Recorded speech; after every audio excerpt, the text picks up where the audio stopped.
My family and I were searching for a new house, for two reasons. One, so that my brother and I could get separate rooms, as we were getting too old to share. And two, because our current neighborhood was going downhill, and my parents wanted me to grow up in a safe environment. The house was old-looking, a row home, and the interior mostly carved wood, done by the people who lived in the house.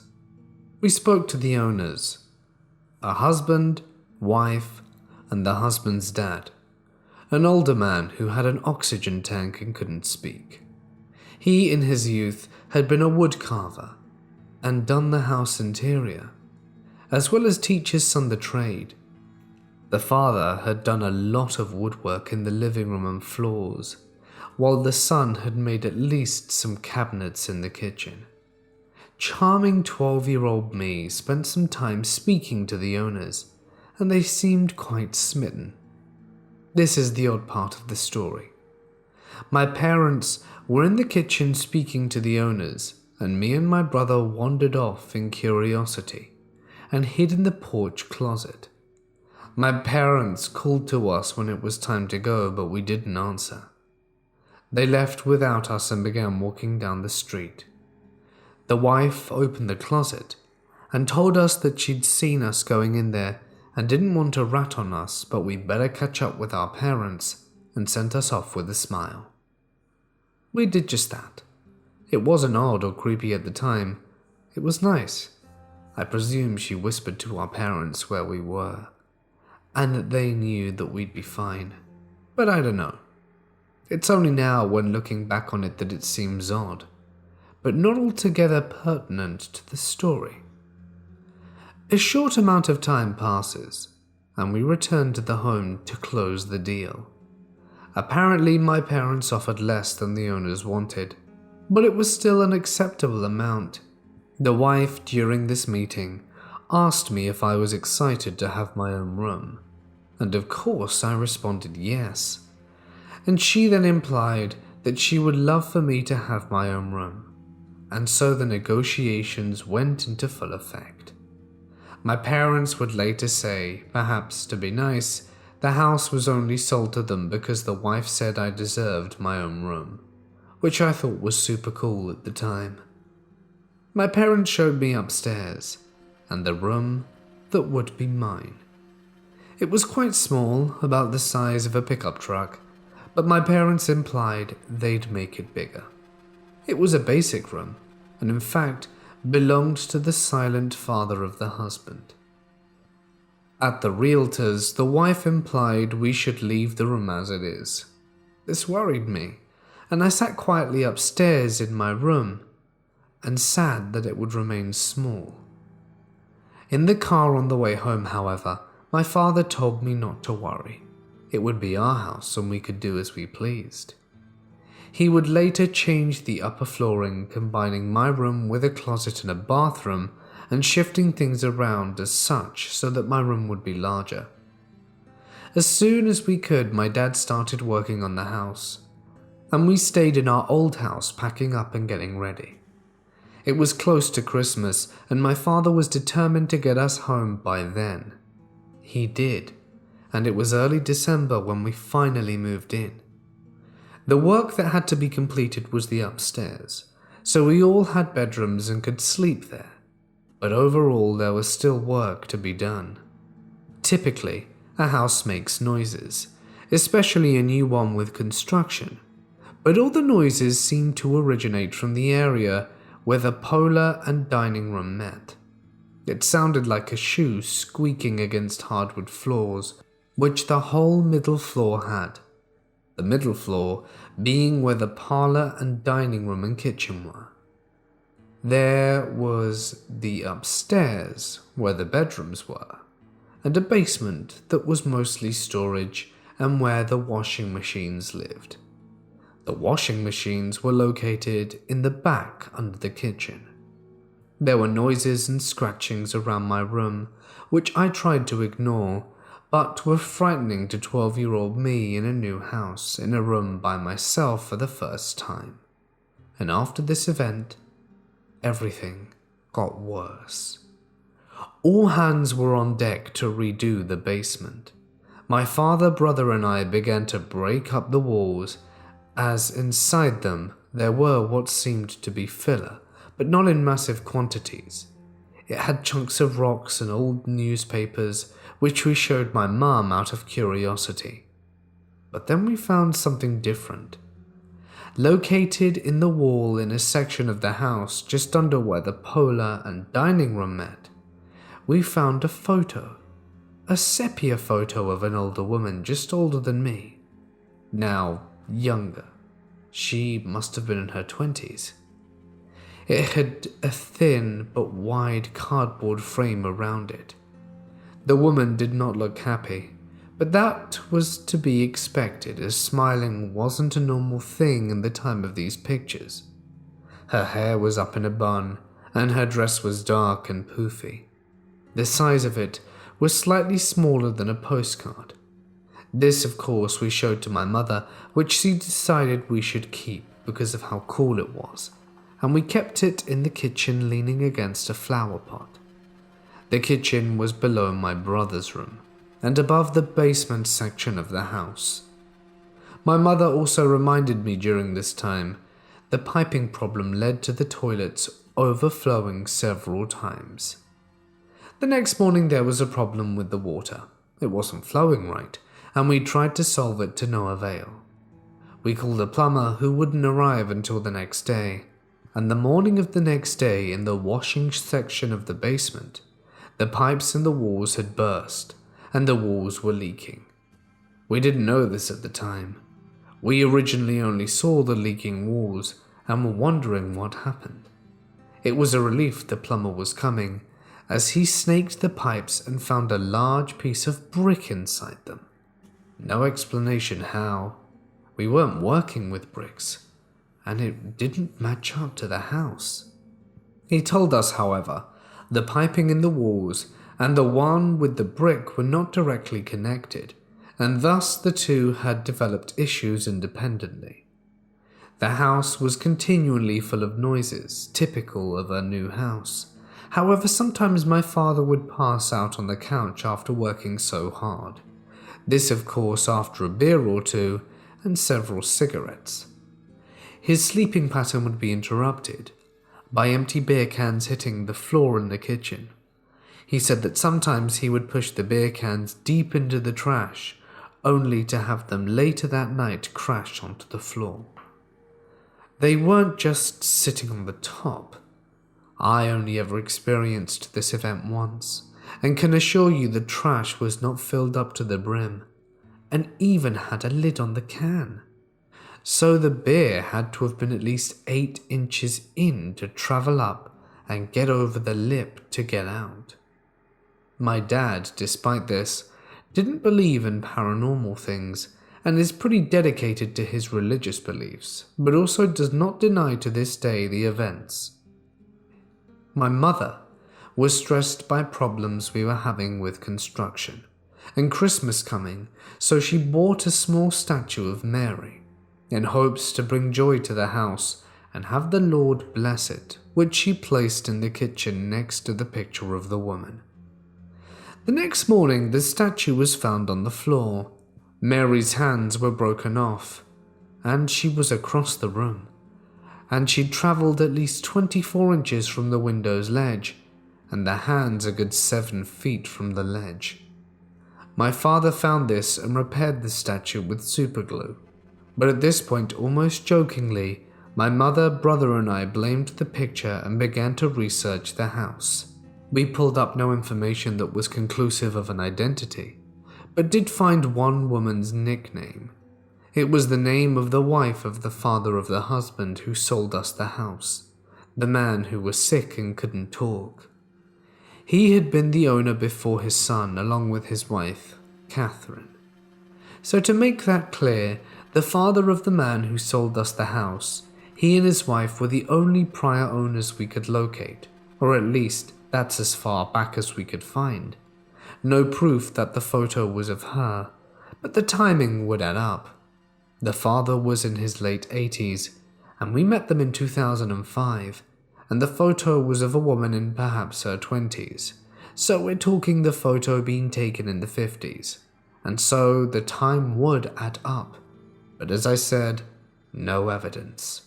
The writing on the back of the photo was one word: sloppy and unreadable.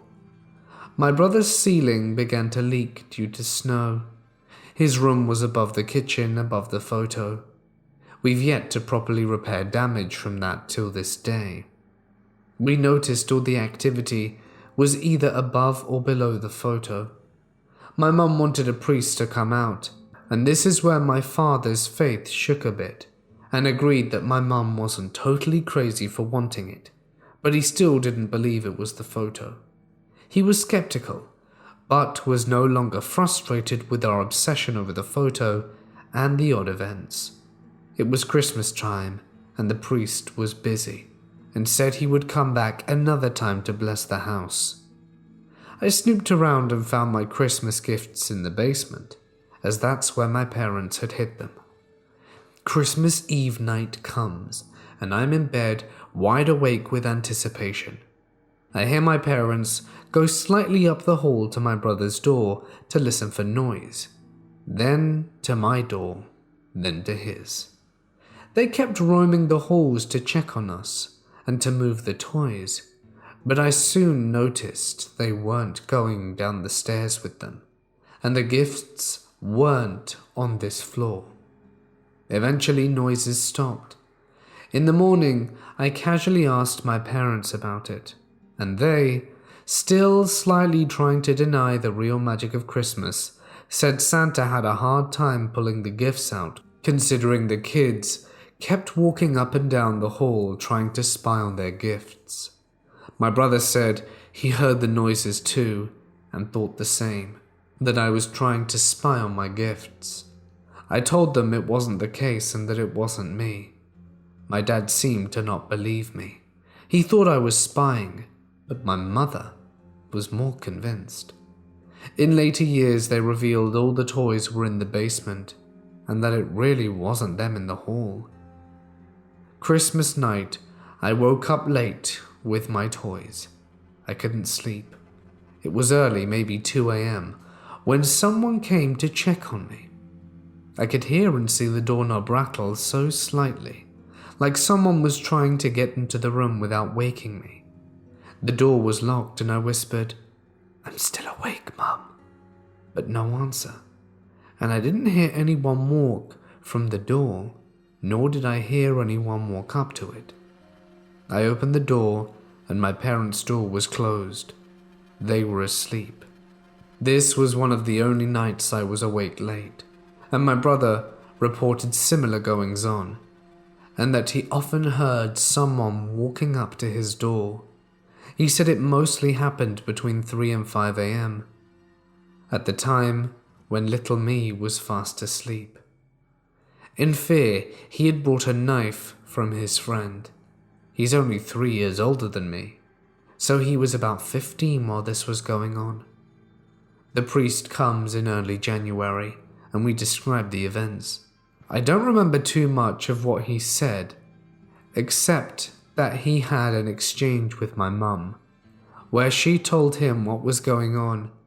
So he put his hand on his shoulder, comforted her by name, and with his hand raised a Bible in the other and said, "We cast out whatever negative energies reside in this home, so that the family may live in peace."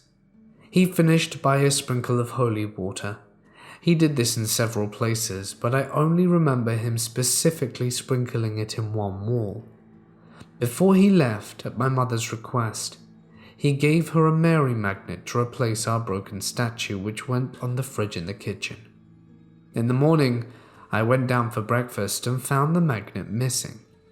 I located my father in the basement and told him I couldn't find it.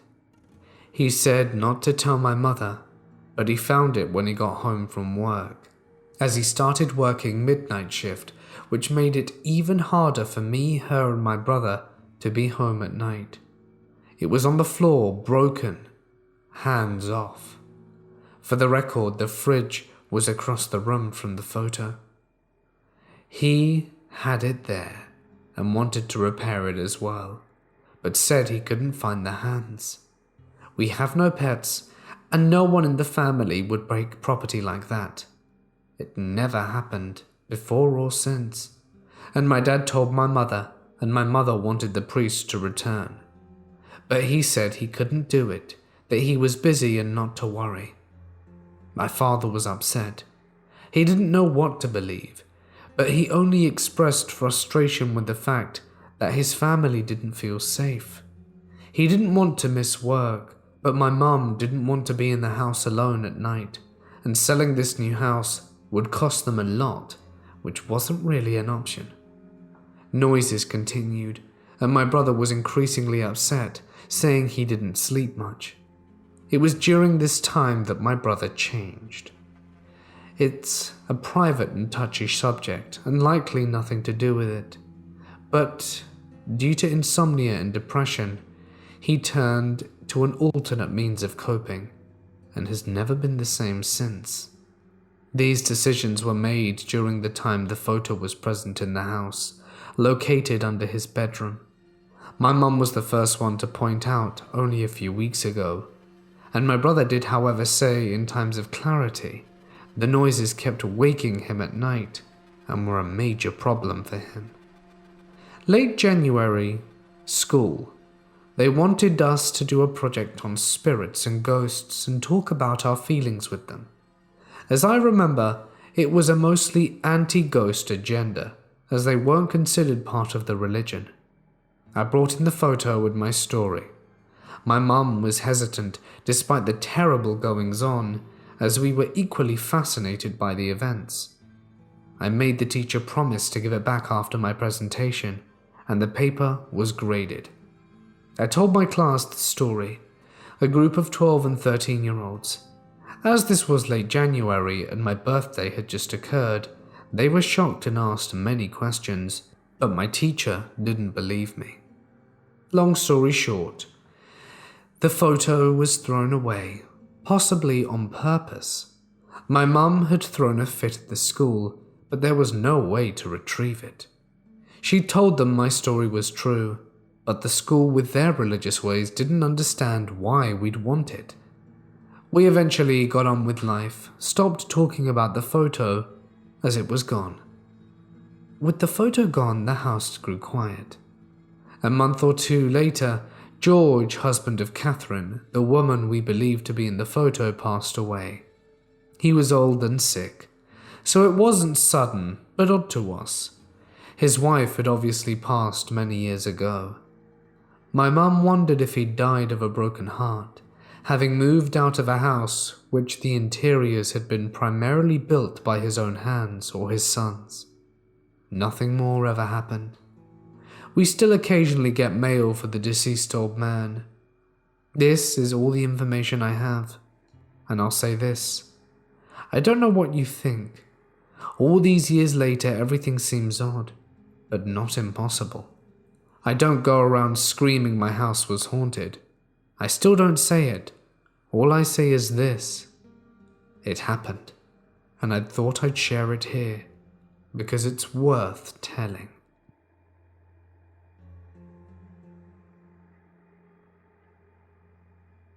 When I was 15, my family went for a trip to a hill station named Shimla in India.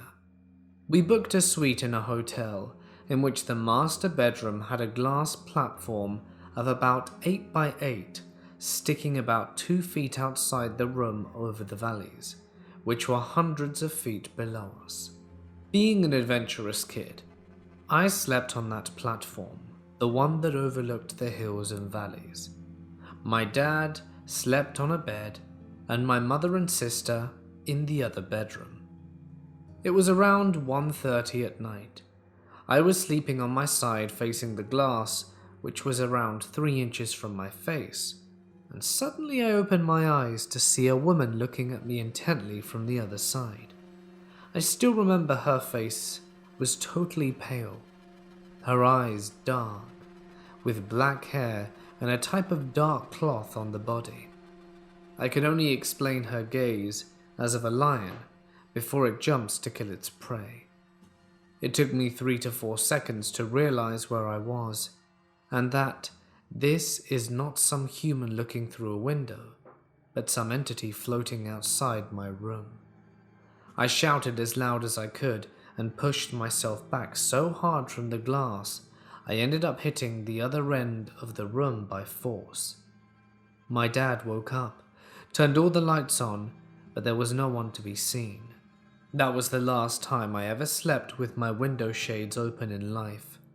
It's been 8 years since, but the incident and those terrifying eyes I will never forget.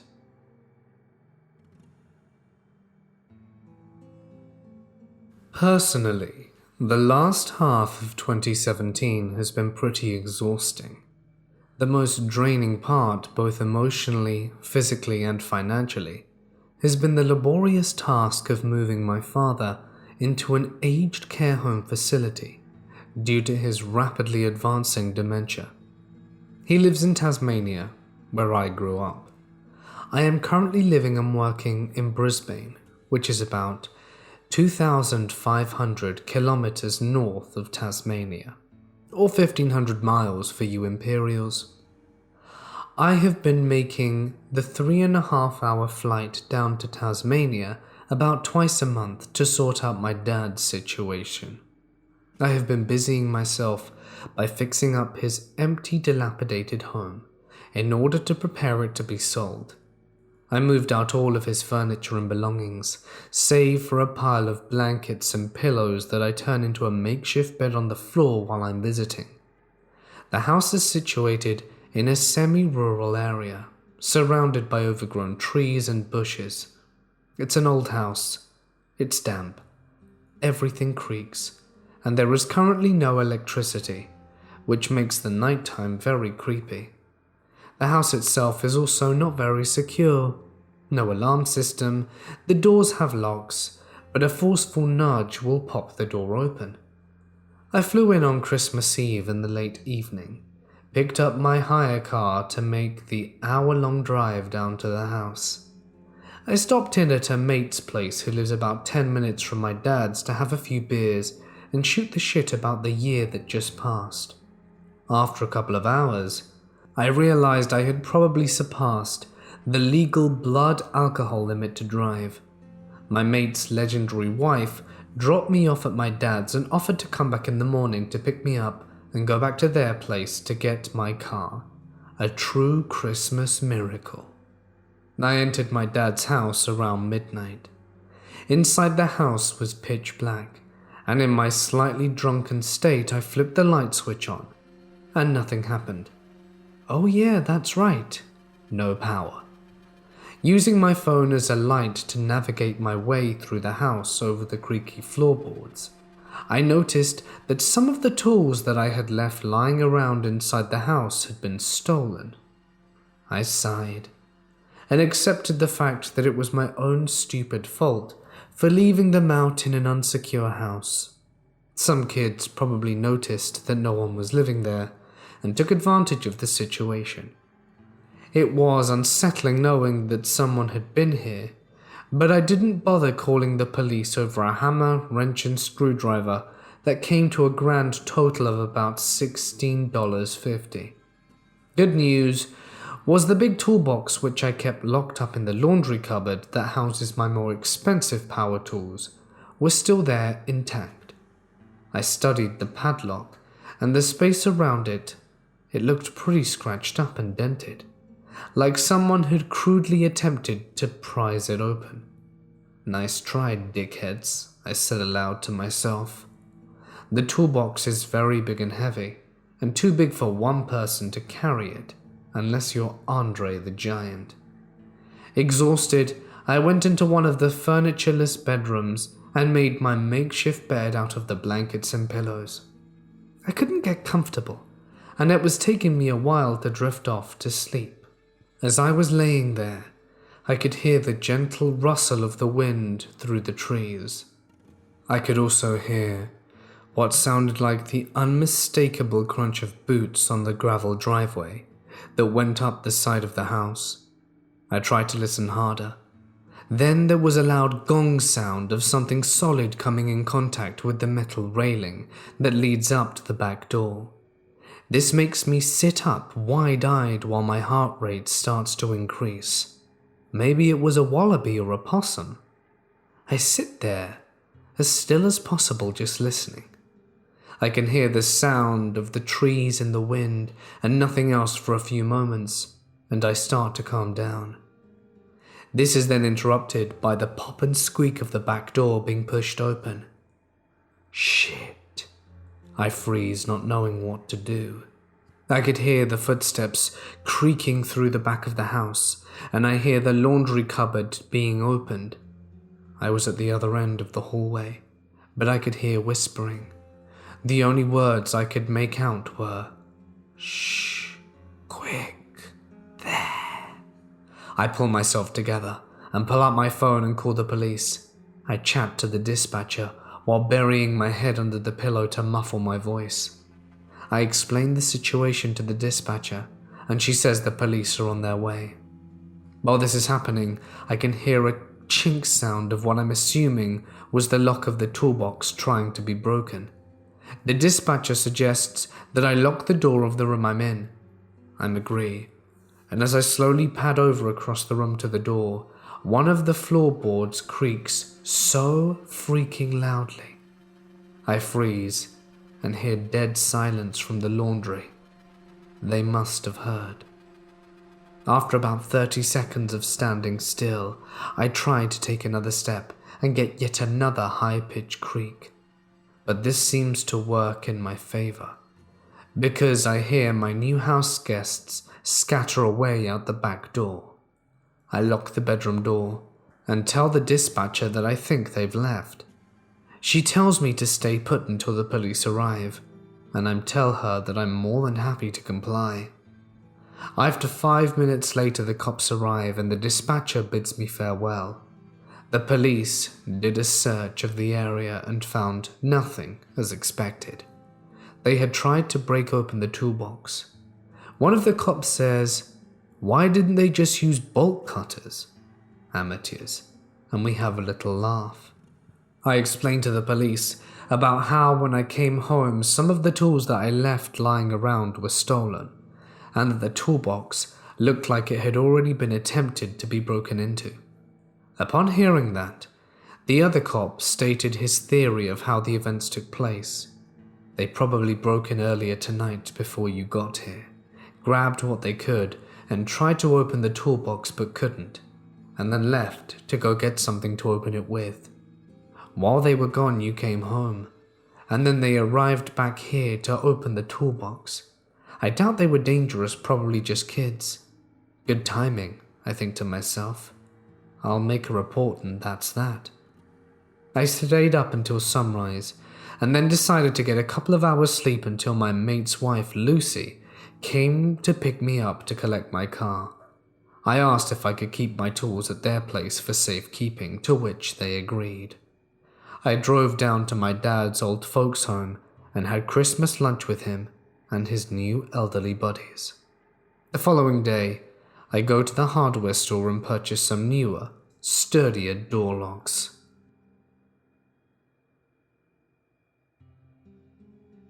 I am a 31-year-old female. This happened when I was about 15 years old, and to this day I have a thing for big, wide eyes. They truly creep me the hell out. When I was 15, I had chores, like most teenagers do. One of my chores was to mow the lawn every now and again. I live in Cincinnati, so in the summer it's extremely humid.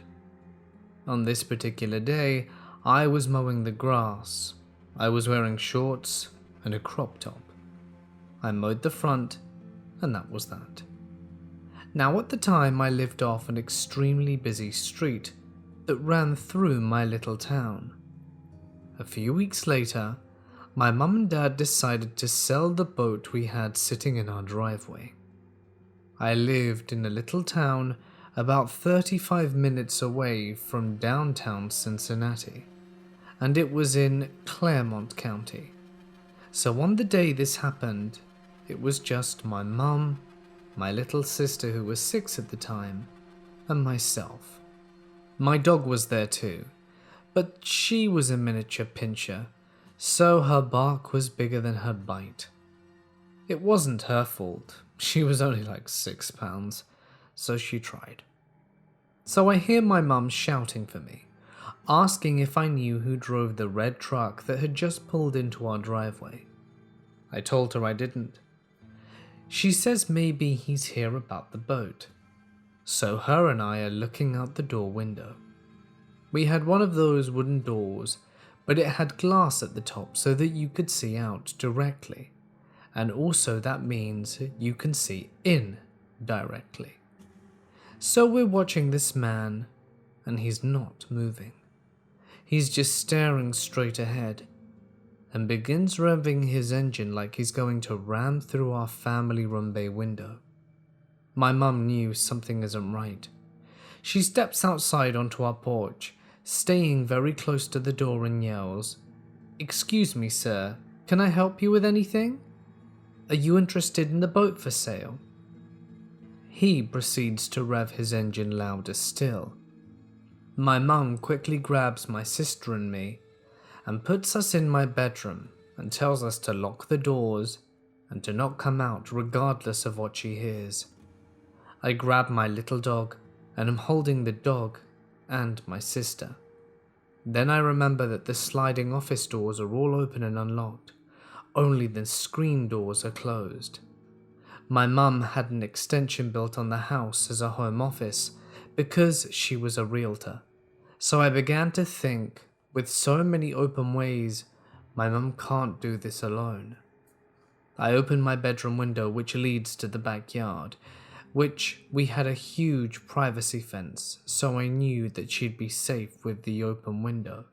And I put my deck chair up against it and tell her to lock the doors, and if I'm not back in 5 minutes, to go out the window through the little opening all the way to the other end of our backyard, which leads to the neighbors, and to take the dog with her and call 911. I gave her a hug and a smile and told her everything would be okay, and locked the door behind me. When I peek around the corner into the living room, I see my mum pushing on the front door with a shotgun, and this man has his face pressed against the glass with his huge eyes. They're wide and crazy looking, and I instantly freak the hell out. I begin to army crawl through the living room and past the door so that he can't see me, and so I don't distract my mum. My dad collected stuff from World War I or II and kept them on the bookshelf by the kitchen and dining room. I grab his bayonet off the bookshelf and continue to army crawl to the office. I quickly shut and lock all the sliding glass doors, so the only way this man is getting through is the front door. Once I have the office secure, I quickly dial 911 and go over to the door where the man is and push on the door with my mother, looking at his huge, crazy ass eyes, and yell that I've called the police and they're on their way. At this, he quickly returns to his truck. My mum gets the door secure, and then we hear the revving, only this time it's more aggressive and extreme. We're convinced he's going to ram his truck through our family bay windows. He's getting in before the police come. I hand my mum the phone and go running to my room. I knock to tell my sister to open the door, and it takes her a minute, but she does manage to unlock it. I knock just as she has begun to climb the chair to the window to run to the back neighbor. Thank goodness I'm caught her in time, because this man didn't ram our bay window. Instead, he took off. But his lips and nose prints remained on our front door on the glass. When the police did arrive, we explained what he was driving and what he looked like. I had gotten his plate number also, and they found him 10 minutes up the street at a Gold Star. It took 6 policemen to take him down and put him into custody. He claimed to have an epileptic seizure and had no memory of what happened to him. Turns out what really caused this random big-eyed psycho to try and break into our house was a few days previously he saw me outside mowing grass and my mum working on the flower bed and thought we were very pretty. I lived in a pretty small area in Clermont County, so I'd seen him around. His family had money, so he got off pretty easily given what he did. Whenever I'd see him, which was mainly where I worked, I had to go to the back and stay there until he left. So to the man whose name I can't put in here and caused me to literally be terrified of big eyes, please, let's never meet again.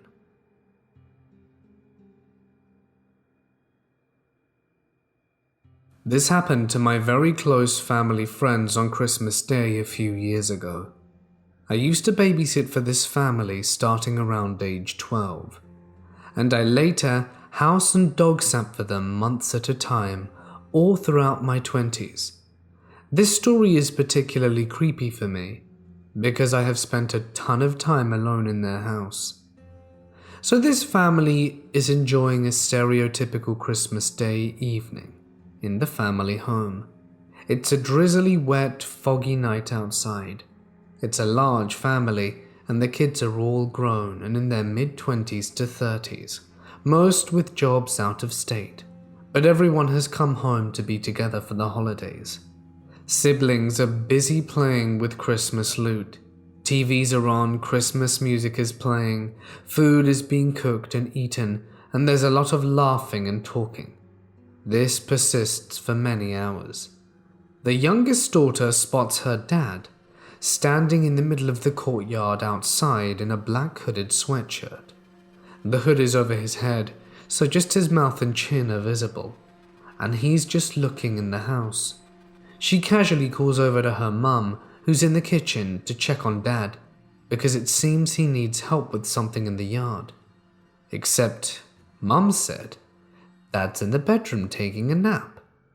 Mum and sister quickly come to the realization that there's a creepy stranger in a black hoodie just staring at them, not moving on Christmas Day evening. As you can imagine, the family collectively craps enough bricks to build another chimney for Santa. They then proceed to alert everyone in the house, run around checking the locks on many sliding glass doors and windows, and wake up Dad. In the meantime, Dark Hoodie Creep can see everyone's movements because the house is pretty much completely glass window walls. This guy continues to stand there in intentional creepy Jason-like pose, not moving, except now he's wearing a sinister smile on his face. It's obvious that he is enjoying being caught. At first, the family thinks this might be a practical joke of some kind. The family members start to call out things to intimidate him like, "If this is a joke, it's not funny. We already called the cops. We have a gun." But the guy keeps standing there, smiling, and not moving for a long time. Then suddenly, he rushes up to the glass and starts pounding on it, still not saying a word, his face obscured by the hood. Obviously, he is intentionally trying to scare everyone, if not break into the house, and now the family really does call the cops. After pounding on the glass for a good while, he runs and hops to the fence near the home's trash can and heads to the neighbor's yard. The neighbors are also good friends, so the family calls them to let them know what's happening, but they never see the hooded man. The cops arrive within minutes, take statements, check all the neighboring houses, but never find the guy. Not long after, the family had their courtyard area completely remodeled, including a new security and light system. The scariest bit of this story for me is that they have no idea how long this guy was just standing there, watching them enjoy their Christmas. The home where this took place is in a quiet upper-class neighborhood. It's a square home with an interior square courtyard, situated on the edge of a steep hill with a busy 6-lane road below. It would have been very difficult to climb this hill and scale the back wall to access the back porch area, and harder still to escape down without falling into the traffic below. It also would have been hard to exit the neighborhood unless climbing through people's yards without being spotted by the cops.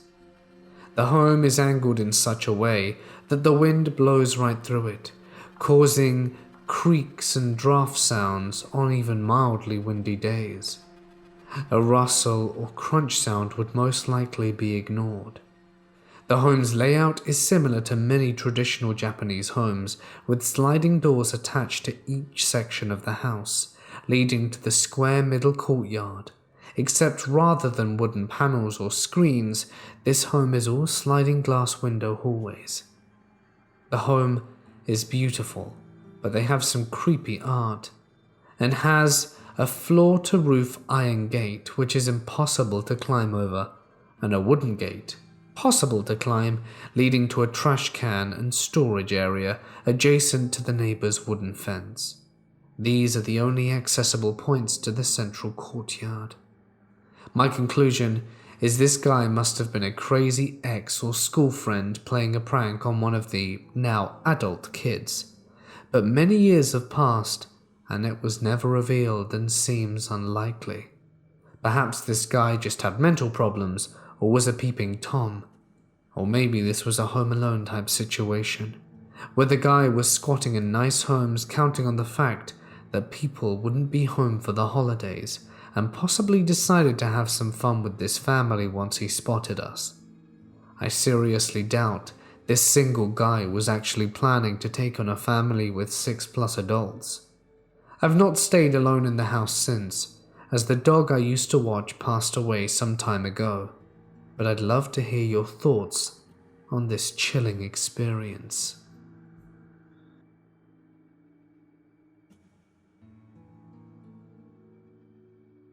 When I was in high school, the days before cell phones were common, my friends were to come over to pick me up from my house one night.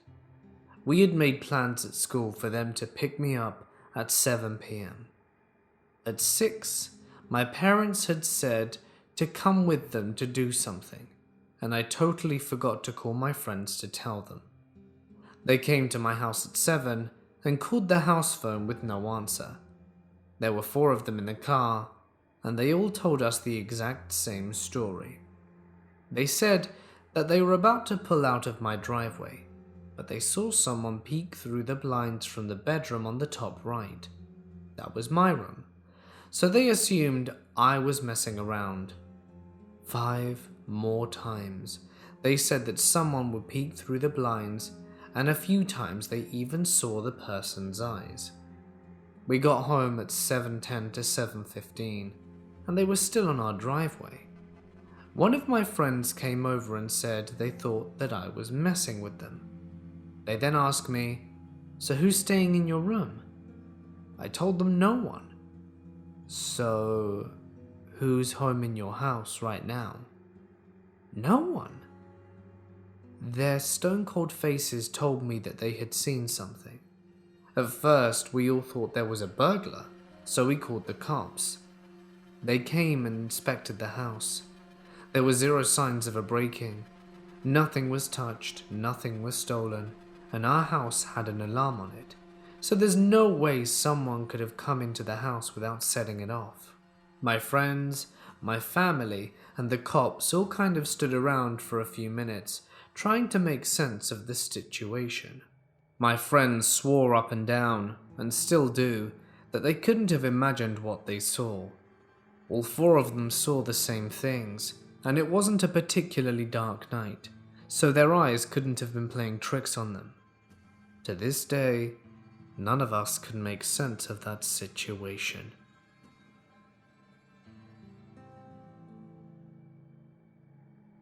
For some context, my mother was a very religious and overprotective woman.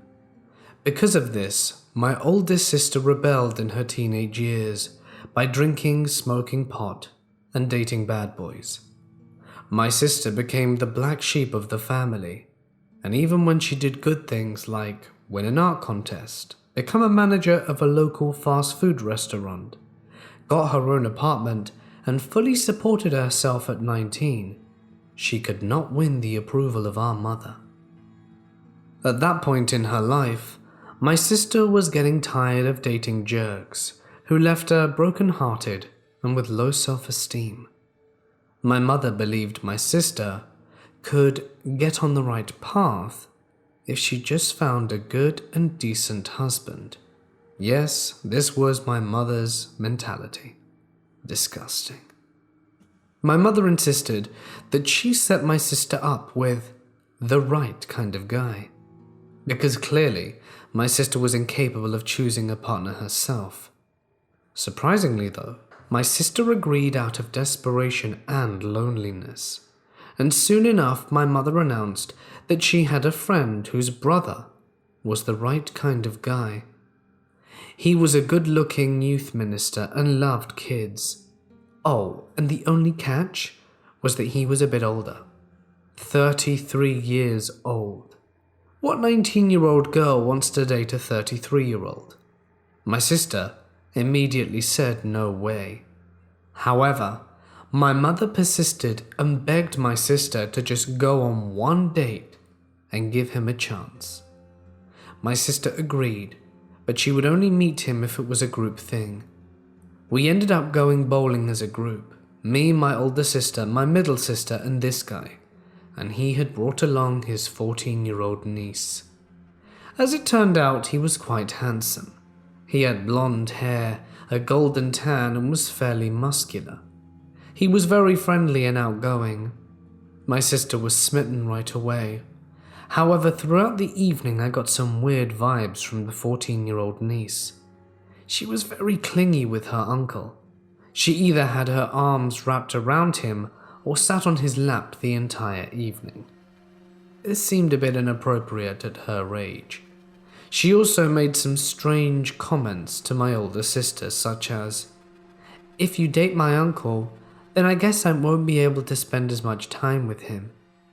She then feigned a pouty face, and in return he tickled her. That's just weird. So my sister and this guy started dating, and 6 months later, it looked like they were going pretty serious. In fact, my sister had told me she even thought he was going to propose soon. Our mother was thrilled. I still felt weirded out by this guy. Anyway, it was Christmas time, and my mother invited him to our family Christmas celebration.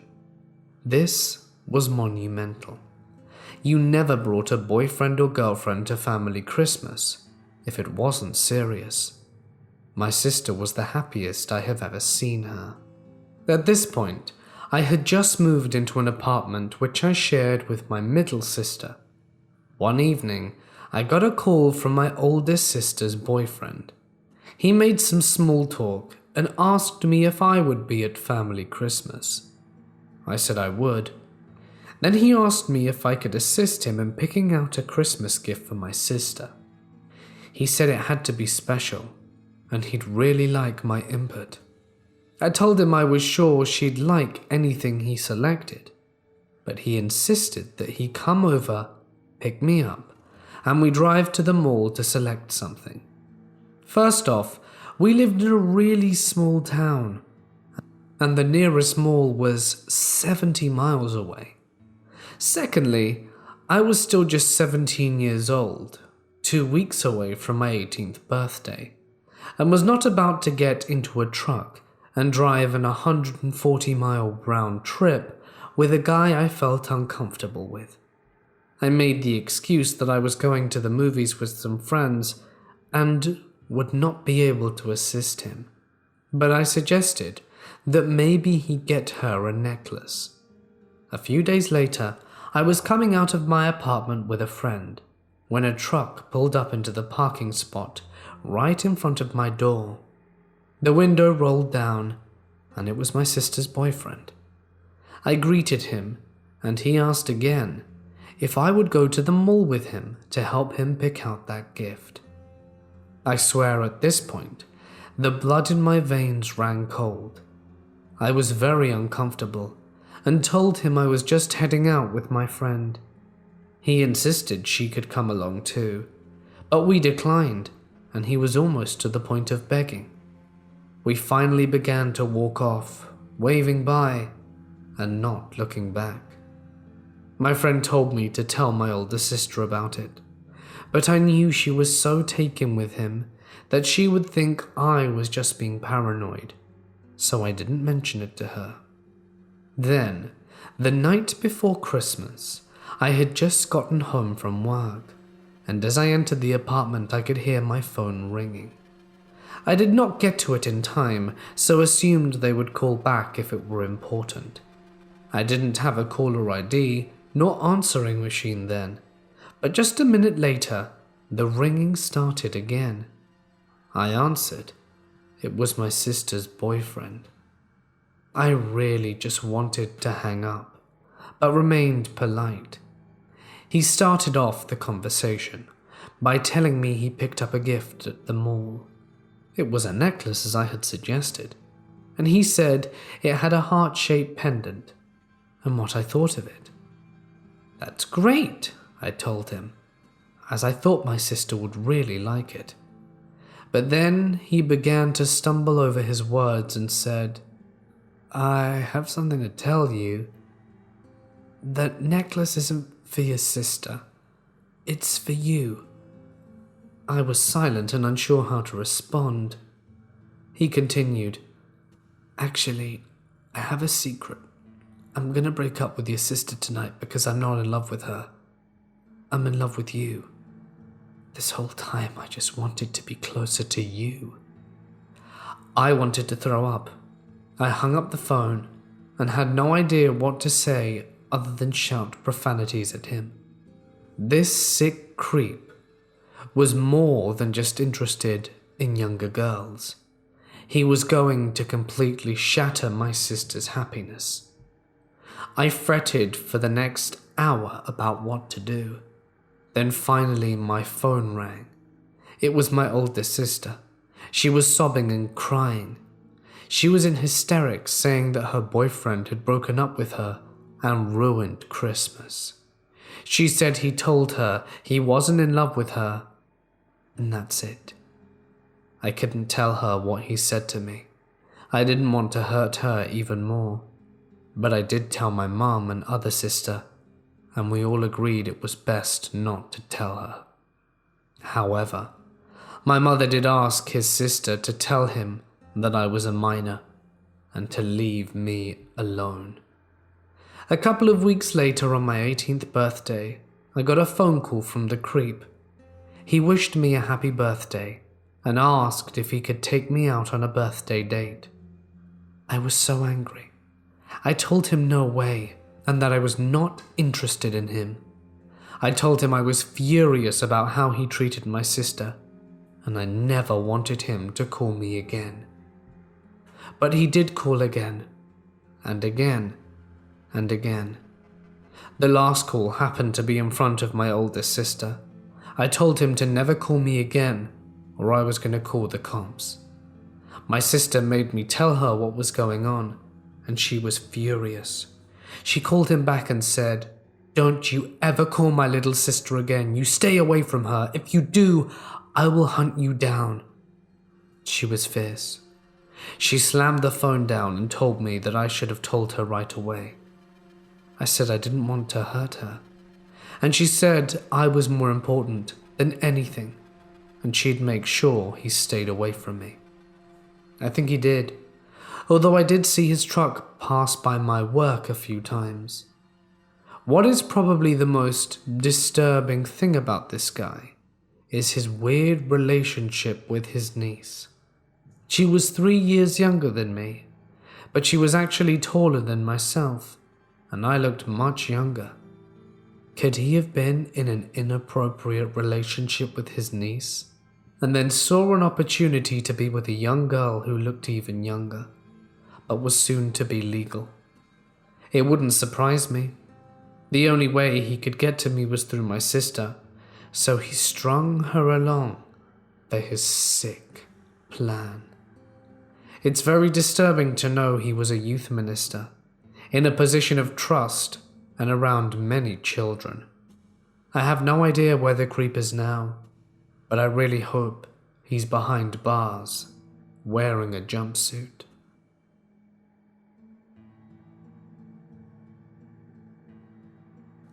So my family has always had something around in every house we lived in.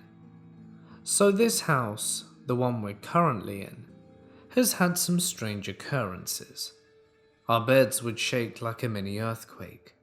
My dad said he saw a predator camouflage outline in the trees watching us while checking what my dog was barking at. And we've had them choke us in the night.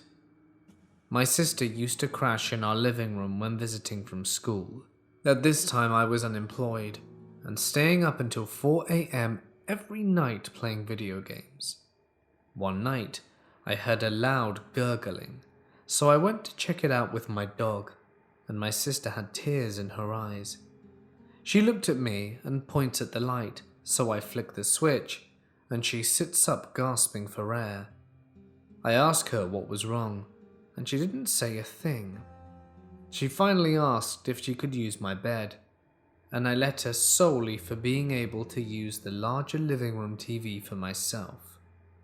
A few months later, I took a nap on the same couch at around 7, but woke up 15 minutes later to see two large glowing circles, eyes, red around the edges, yellow in the middle, and staring at me.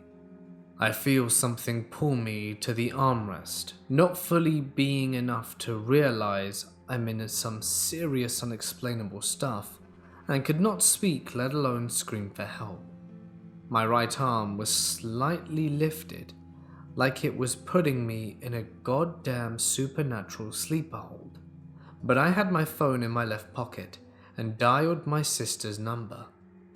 I hear her voice, and I start flicking the phone, tapping it, until I see the hallway light turn on. She runs over and sees me tearing up and screams, "Stop!" at the top of her lungs, and I could finally breathe. We haven't slept in that room since, but I'm still interested in knowing what it was and why it was choking us.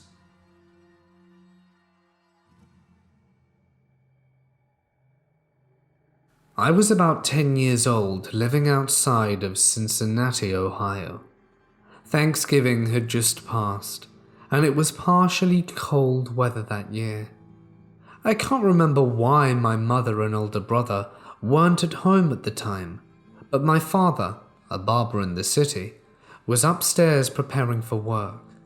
I had just set up a new dartboard that I got as an early Christmas present from distant family at Thanksgiving earlier in the week, when I heard a car door slam and tires burn out quite loudly. Running out to the door to peek outside, my vision of the intersection is blocked by a tree. My father, hearing my footsteps in a hurry, yells down, "It's just that kid down the street. He's about to buy new tires, so he's roasting the old ones." I go back to throwing darts, and just a few moments later, as my 10-year-old brain is reasoning the logic my father has yelled down, I think to myself, why did he slam the door though? As I'm holding on to this thought, I hear the sound of glass clinking together. It gets louder and has a beat to it, like if you took a bag of marbles and hit them like a drum. From what I can only explain as intuition, this seemingly harmless sound absolutely terrifies me. One last pause, and then it meets me on the other side of my door. I'm paralyzed with fear as a man begins pounding on the door. I'm only feet away, and at an angle I can't see out clearly.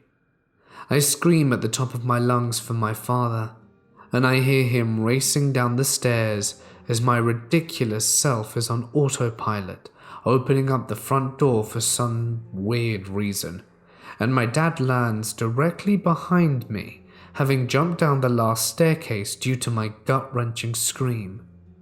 The door, wide open, reveals a young man, completely naked, beaten, bloodied, taped at the mouth, and tied from head to toe in old-fashioned Christmas lights. He falls in our doorway, and my father immediately slams the door and locks it. My fear is completely gone. The man is crying, talking through the tape, tied in the fetal position on our floor. I reach down and take the tape off, and as I do, my father grabs me and launches me up onto the staircase, telling me to call 911 now. I sprint for the upstairs phone, dial 911, and I'm sounding off every detail and fact I can think of that they need to know. As I'm heading back downstairs, my father has thrown a very old navy pea-colored coat at the man and is gingerly removing the duct tape from his mouth. I'll never forget the look in the man's eyes, welled with tears, breathing heavily, as he finally calms himself for the first time in a long time. As the tape comes off, he busts out into a full-fledged howling cry. The kind of cry that comes from the soul. My dad looks away. He cried like that, still tied up, with the pea coat covering him until the cops arrived 10 minutes later. Even they couldn't get him untied. He must have had 100 feet of vintage Christmas lights tying his hands together and then his waist down to his feet and back up again. I overheard an officer say that he must have been tied up like that for a while, as the smaller cord was embedded in his skin. An officer talking to my father pointed at me and told me to get in the house. They walked up onto the porch just enough for me to hear their conversation behind the door. The man of 32 years old had pulled over to the side of the road to help a stranded motorist, someone who he thought was alone, but had an accomplice hiding nearby. When this good Samaritan offered to help in changing the flat tire, he was knocked over the head and put into the trunk of the car. The two men took him to an abandoned building and first tied him up with rope. They repeatedly beat and sexually assaulted him for 3 days until he escaped, only to be captured on the road and this time tied up with Christmas lights. This went on for weeks apparently. How long, I'm still not sure, as we never got the man's name and it was never reported in the news. My dad reported the police station a few days later, but no one would tell him a thing. I remember the tire marks in our intersection stayed there for what seemed like years. I'm telling you this story tonight as I've recently began listening to stories on YouTube, which compelled me to share my own. I haven't spoken about this in years. I'm 31 now, and every single year around Thanksgiving, I think about that man and how strange that was. I am now also terrified of the sound of glass clinking together.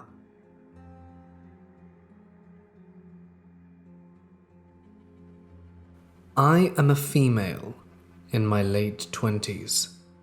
My parents, a charming lesbian couple, owned a funeral home and cemetery in a village on the outskirts of the Alaskan tundra. It was a small business that had been passed down from my grandmother Agatha's father, who inherited it from his father and so on. Katie, my other mother, was terrified of the whole situation from the beginning. She was positive that someone would get possessed with us living so close to a field of corpses, in her words. Over time, exactly 8 years after they moved there, she grew to respect the land, as well as the tenants resting in peace there. I was born shortly after her change of heart, but she still limited my access to the cemetery.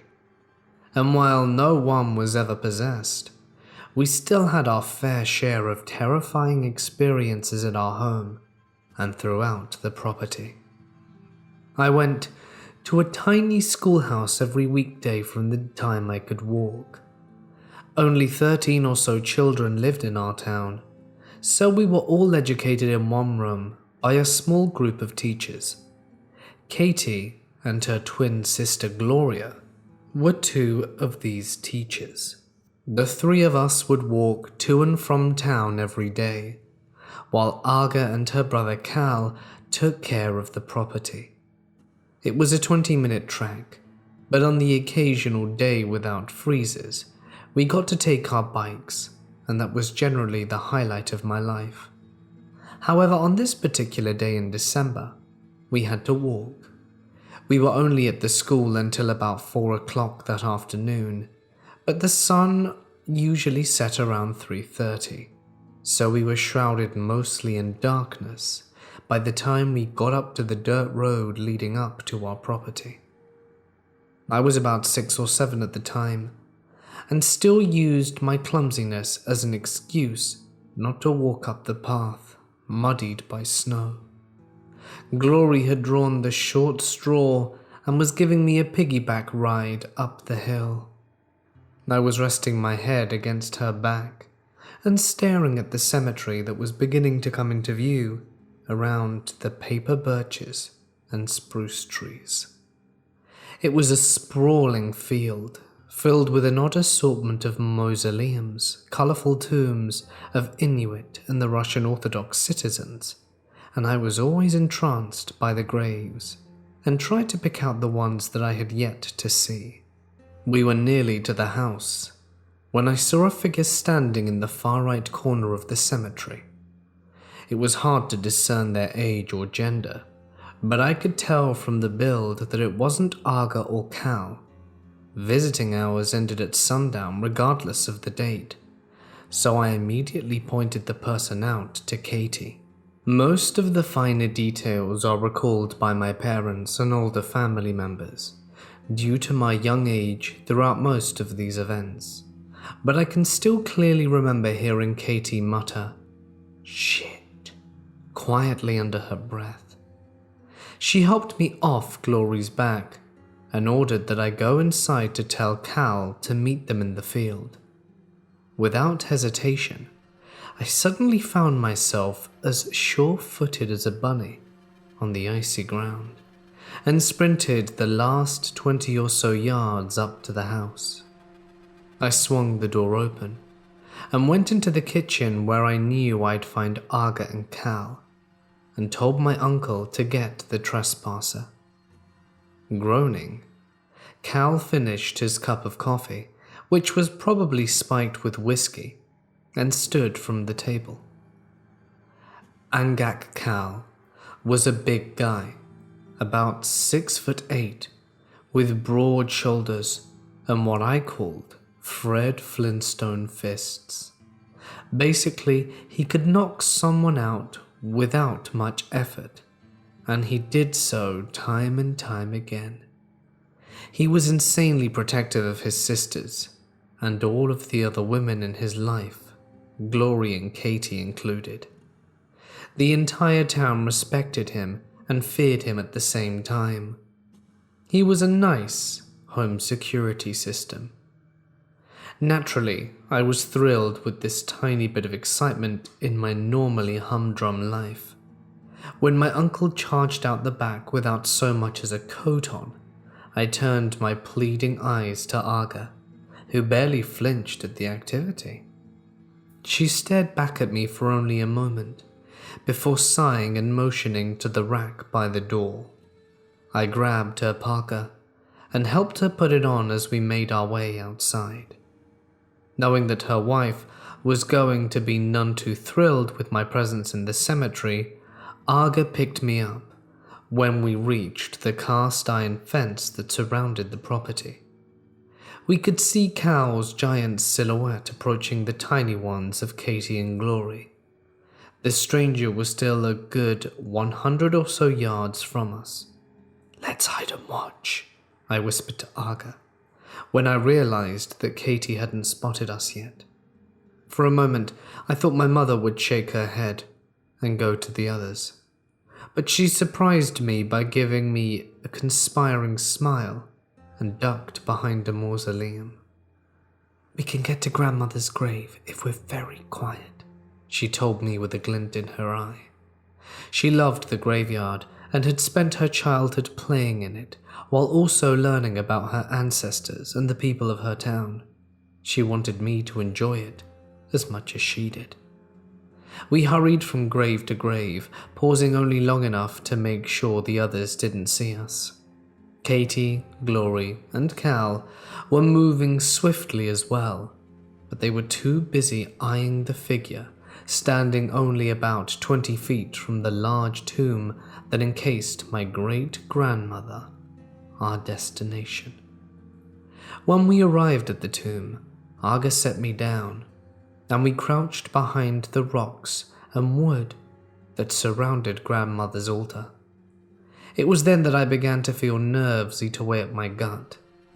This was a stranger, I could tell. They were standing at the base of the mausoleum, built to honor the infants who had passed before being blessed by the tribe's shaman. This was an old, outdated site that didn't fully honor Inuit customs, though it had been redone in the 1970s, closer to the northern section of the property. No one came to this site because it would be considered disrespectful to their deceased, but it would have just been as disrespectful to tear it down. So it was just a derelict memorial that loomed on the tiny hilltop of that section of the cemetery. Tension filled the air as Cal, flanked by Katie and Glory, approached the stranger. I could hear my uncle speaking to them, likely telling them our hours and asking them if they'd like a ride back into town. He always started off nice, giving people the benefit of the doubt before going into Hulk mode. Arga, who had initially been giggling at the sight of her brother looming over the Trespasser, was beginning to cling tighter to me as time went by. It took us a few minutes to realize that the person hadn't been responding to Cal, nor had they even looked his way. They continued to stare at the area just above the mausoleum. Katie and Gloria were exchanging uneasy glances at one point, and Cal told them to go back to the house. They refused and stepped closer to his side. When words failed, Cal resorted to the physical approach. He later recalled that he could tell the person was an old man, and that they were frail, and that he didn't want to hurt them. But he wasn't listening, and if he was deaf, he'd have to get his attention somehow. My uncle placed a gentle hand on the gentleman's shoulder, and immediately he felt a wave of nausea overcome him. He hunched over, clutching his abdomen, and cried out. Arga ordered me to stay put before darting off out from behind the stones and over to her brother, who waved to her and the other women to make them leave. He insisted they go inside, but they were all frozen in place. The strange man still hadn't moved, so Katie yelled at him once more. She stepped around in front of him and waved a hand in his face. "You need to leave." I'd heard her command. "You can't be here after dark, it's not safe." "No, it's not," the stranger finally said. He lowered his eyes to meet at my mother. "Are you all right, dear?" He spoke so casually to her. She stood there in shock for a good moment. She looked back at Cal, who was on his knees at this point. While she was distracted, the man turned and headed towards the exit. When he was coming towards my hiding spot, I had every intention of getting up and running away, but I was frozen in place. It felt like my body was being held down by weights, and I was sinking into the earth. I whimpered and buried my face in my arms, praying to God and my great-grandmother for safety. The ice and leaves crunched in my ears, and I knew Arga realized my predicament and said something to the others, because I could hear Katie shouting at her. Finally summoning the courage, I looked up to see the man walking right by me. He didn't so much as look my way, but as he passed he said, "Good night, Blue Eyes," in a dulcet whisper. Immediately I relaxed and climbed to my feet. I watched him practically float out of the cemetery and towards the road. Katie came and got me, telling me we had to take my uncle to the hospital. As it turns out, Cal had to go in for some emergency surgery because his appendix had ruptured. He's convinced that the old man somehow cursed him on contact. Even Arga, sweet but superstitious Arga, had her doubts about his claim. There was nothing malicious in Cal's approach to the man. Why would he have cursed him? This wasn't the last time we saw this strange man. We actually saw him 2 or 3 more times in the following weeks. He was always at the derelict infant's mausoleum, staring up at the sky. He never spoke or bothered anyone, and from that point on he always came while it was light out. I would sometimes sneak out and watch him from my grandmother's grave. He was a white man, which struck a chord with me. It was my theory that he was Katie and Gloria's real father, who had abandoned them when they were still very young. Katie quickly disproved this theory, telling me that their father died in the early 90s. But that meant nothing to me. It could still be him. The last time I saw him was in early February the following year. It was snowing heavily, and I was helping Arga and Cal go about and check to see if all the tombs and mausoleums were closed. Sometimes family members of the deceased would perform rituals on their newly departed, placing ceremonial offerings on their bodies, but they weren't always restored to their tombs to the way they were. We did our best to ensure that none of the graves would be flooded come the next thaw. When we approached grandmother's grave, I heard Arga sigh airily, but continued on. Immediately, I looked to the old mausoleum and smiled to the back of the old man. "Good morning," I called out to him. "There's no such thing, Blue Eyes." I heard him respond this over the wind. I began to laugh because it sounded like something Gloria would say after a night of drinking. But suddenly I felt a ball of sadness coil up in my stomach. I began crying and looked up at Arga with a sorrowful pout. It was the first time I had really ever felt dread, and it nearly brought me to my knees. Arga picked me up and took me inside, where I instantly felt better. The man was never seen on the property again. I was a little sad about it, but the adults were glad. They didn't like the pull that he had on us. When I was still a baby, my Aunt Dawn's friend Eddie came to work for us. He didn't have any qualifications other than being strong and willing to work around dead people, so he was hired. Eddie was a bit weird, and according to Arga, he had a super obvious crush on Dawn. Dawn, the sweetest summer child, didn't think anything of it. She insisted that he was just a shy kid who didn't know how to talk to people, let alone girls. With her being the prettiest girl in her class, she took it upon herself to befriend the older teens. She was only about 15 when this all happened, and Eddie was 17. This event does not involve any violence against my aunt. I want to make it clear. Now, a little something about the property. It is an absolute treasure trove of eclectic tombs and mausoleums, but there are also dens and caves close to the woods where nature has been left alone. While there aren't really any animals that use these dwellings, we still leave the spaces be so that they are there during blizzard season. On the morning that Eddie started, Katie found him taking a nap in one of these dens. He hadn't even been there an hour. A few hours later, he came inside and asked for a snack.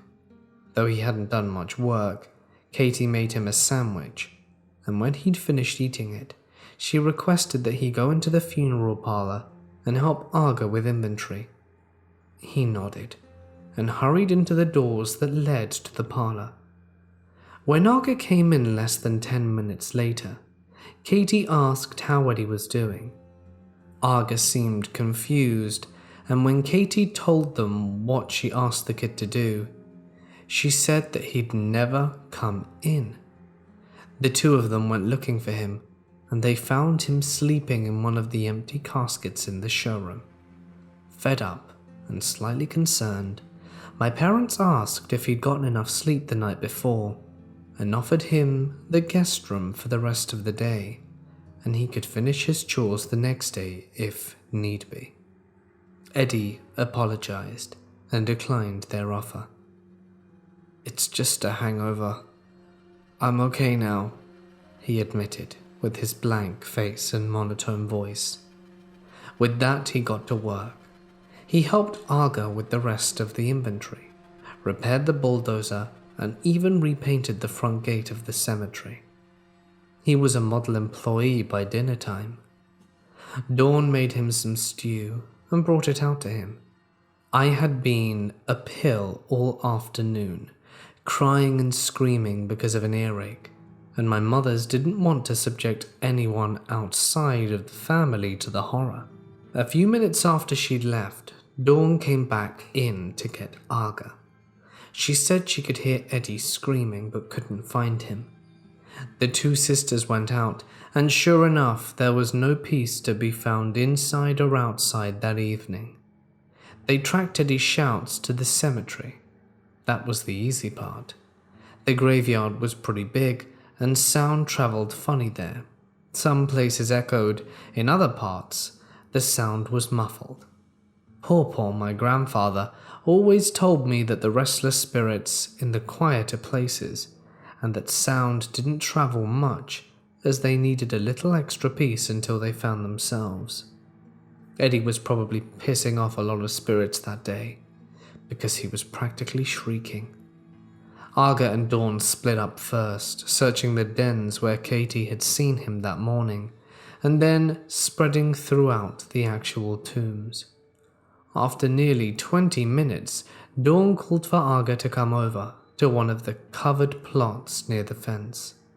It was covered because there was to be a burial there the following day.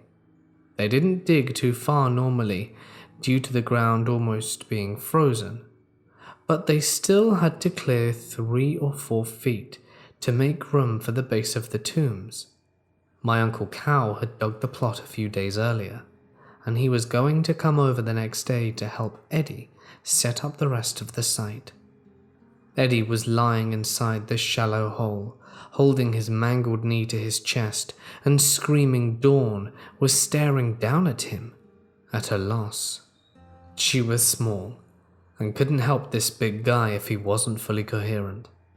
Arga was equally stunned at first, but as soon as she saw the scratches on the kid's face, she assumed it was some sort of animal attack. Climbing into the hole next to Eddie, Arga turned him on his back so that she could fully examine him. But as soon as he was facing up, he began screaming about the sun hurting his eyes and started scratching at his face.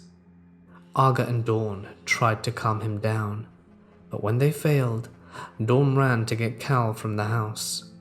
He was much bigger than Eddie and could easily overpower him if need be. When he arrived, he sent his sisters inside. He asked them to call the town doctor and inform him that he was bringing Eddie in immediately. They watched Cal load Eddie into the truck and sped off down the road towards town. It wasn't until earlier the next morning that they got any kind of answer as to what happened. Eddie was a babbling mess, speaking in mostly broken Inupiaq. When he finally strung together a proper sentence, he began describing a giant hairless canine beast that attacked him when his back was turned. He said that it bit into his shoulder and transformed him into a wolf, Cal, who was very superstitious, believes that Eddie was attacked by a Kikron, an Inuit version of the hellhound. Only it looks like a supersized baby ferret with fangs. It has never been told that a Quirkron's bite can mutate a human, but Eddie did in fact have what looked to be a pretty nasty bite on his right shoulder. The doctor said it appeared to be a dog bite, and it was super infected. Rabies weren't really an issue in our neck of the woods, but Eddie was still quarantined, and we steered clear of stray dogs for a while after the whole ordeal. Eddie never recovered mentally. Not that he was stable to begin with. He was constantly trying to tear off his own skin and bite the necks of those who tried to help. Luckily, no one was seriously injured by him. But most sadly, Eddie ultimately ended up taking his own life 2 years later. He slit his wrists with a sterling silver knife that his mother had gotten him from her shaman. They believed that it was the only way to rid him of the beast that possessed him. When I was about 16, my cousins Lena and Vincent were visiting from New Mexico. They are both a few years older than me, but we got along really well. I'm the youngest of all the grandkids on Katie's side and the only grandkid on Arga's, so I always looked forward to seeing these two. They were staying with us a few days over the summer. They were both in college by that point, and they wanted to have some time away from the heat before they went back to their rigorous schedules. Their dad, Katie's brother Max, was there as well. He was a paleontologist, and was intending to do some digging in the tundra while he was there. Around the second week of their stay, Katie and Gloria went with Max to his site, leaving Arga to entertain us young'uns. She was feeling a bit under the weather, so she requested that the three of us go out and do some of the maintenance she had been working on in the cemetery. Weeds aren't much of an issue here, but grass, flowers, and other plants die when the weather is so inconsistent. Every June and July we would go to all of the grave sites and clean them up. I'd been relieved of my duties because my cousins were in town, but Arga didn't want it getting backed up. Plus, she'd promised to drive us into the city the next day and treat us to dinner and a movie if we helped. Vincent was surprisingly squeamish about the cemetery. He kept asking me why the tombs were so easy to open and freaking out about the possibility of something jumping out at him. It got to the point where Lena and I couldn't take it anymore and asked him to go sit on one of the concrete benches that lined the fence. As he was going over, he let out a groan and covered his nose. "What the hell is that smell?" he shouted. There was an unspoken rule in my family that we were to never speak of hell or demons within the gates of the cemetery, so I immediately shushed my cousin and asked him to say a prayer aloud to ask for forgiveness, but he ignored me and pointed at one of the tombs. "Why is that one broken?" he demanded. I went over to see what he was talking about, and was startled to realize that one of our newer tombs, the one belonging to the village shaman's late mother, had a large crack down the middle. It looked like it had been sloppily broken and reassembled. The intense smell coming from it suggested the body was well into the decomposition process.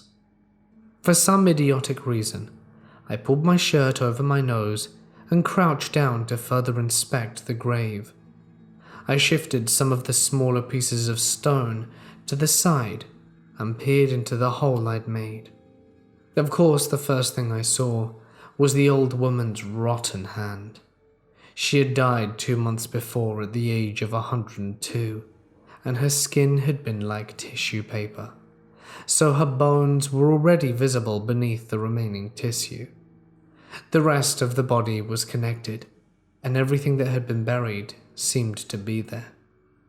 When the initial shock from seeing a deteriorated corpse wore off, I did notice something rather shocking. The body was positioned with the head towards north. In Inuit culture, only men are buried with their heads facing north. Females were buried facing the south, because they got cold easily. We never would have mixed this up, and even if we had, many people would come to view the body for days before it was finally laid to rest. Someone would have said something, that she had been positioned wrong. This revelation is what truly sent me into panic mode. Someone came in and not only desecrated a grave, which is twisted no matter which culture or belief system you're from, but they also rearranged the body in a way that could affect their spirit negatively. This woman could now be suffering in the land of souls. I ran inside without a word to my cousin. Arga knew what to do about this. She used to tell me stories of grave robbers from her childhood. These were fishermen from a town over, and their goal was to steal the jewelry and pelts our dead had been buried in. When I finally woke my mother from her NyQuil coma, she pulled on her jacket and followed me outside to the vandalized grave. Vincent was standing just outside of the cemetery now, his face white as a sheet. He obviously hadn't told Lena about our discovery, because she was on the other side of the yard plucking dead flowers out of the ground.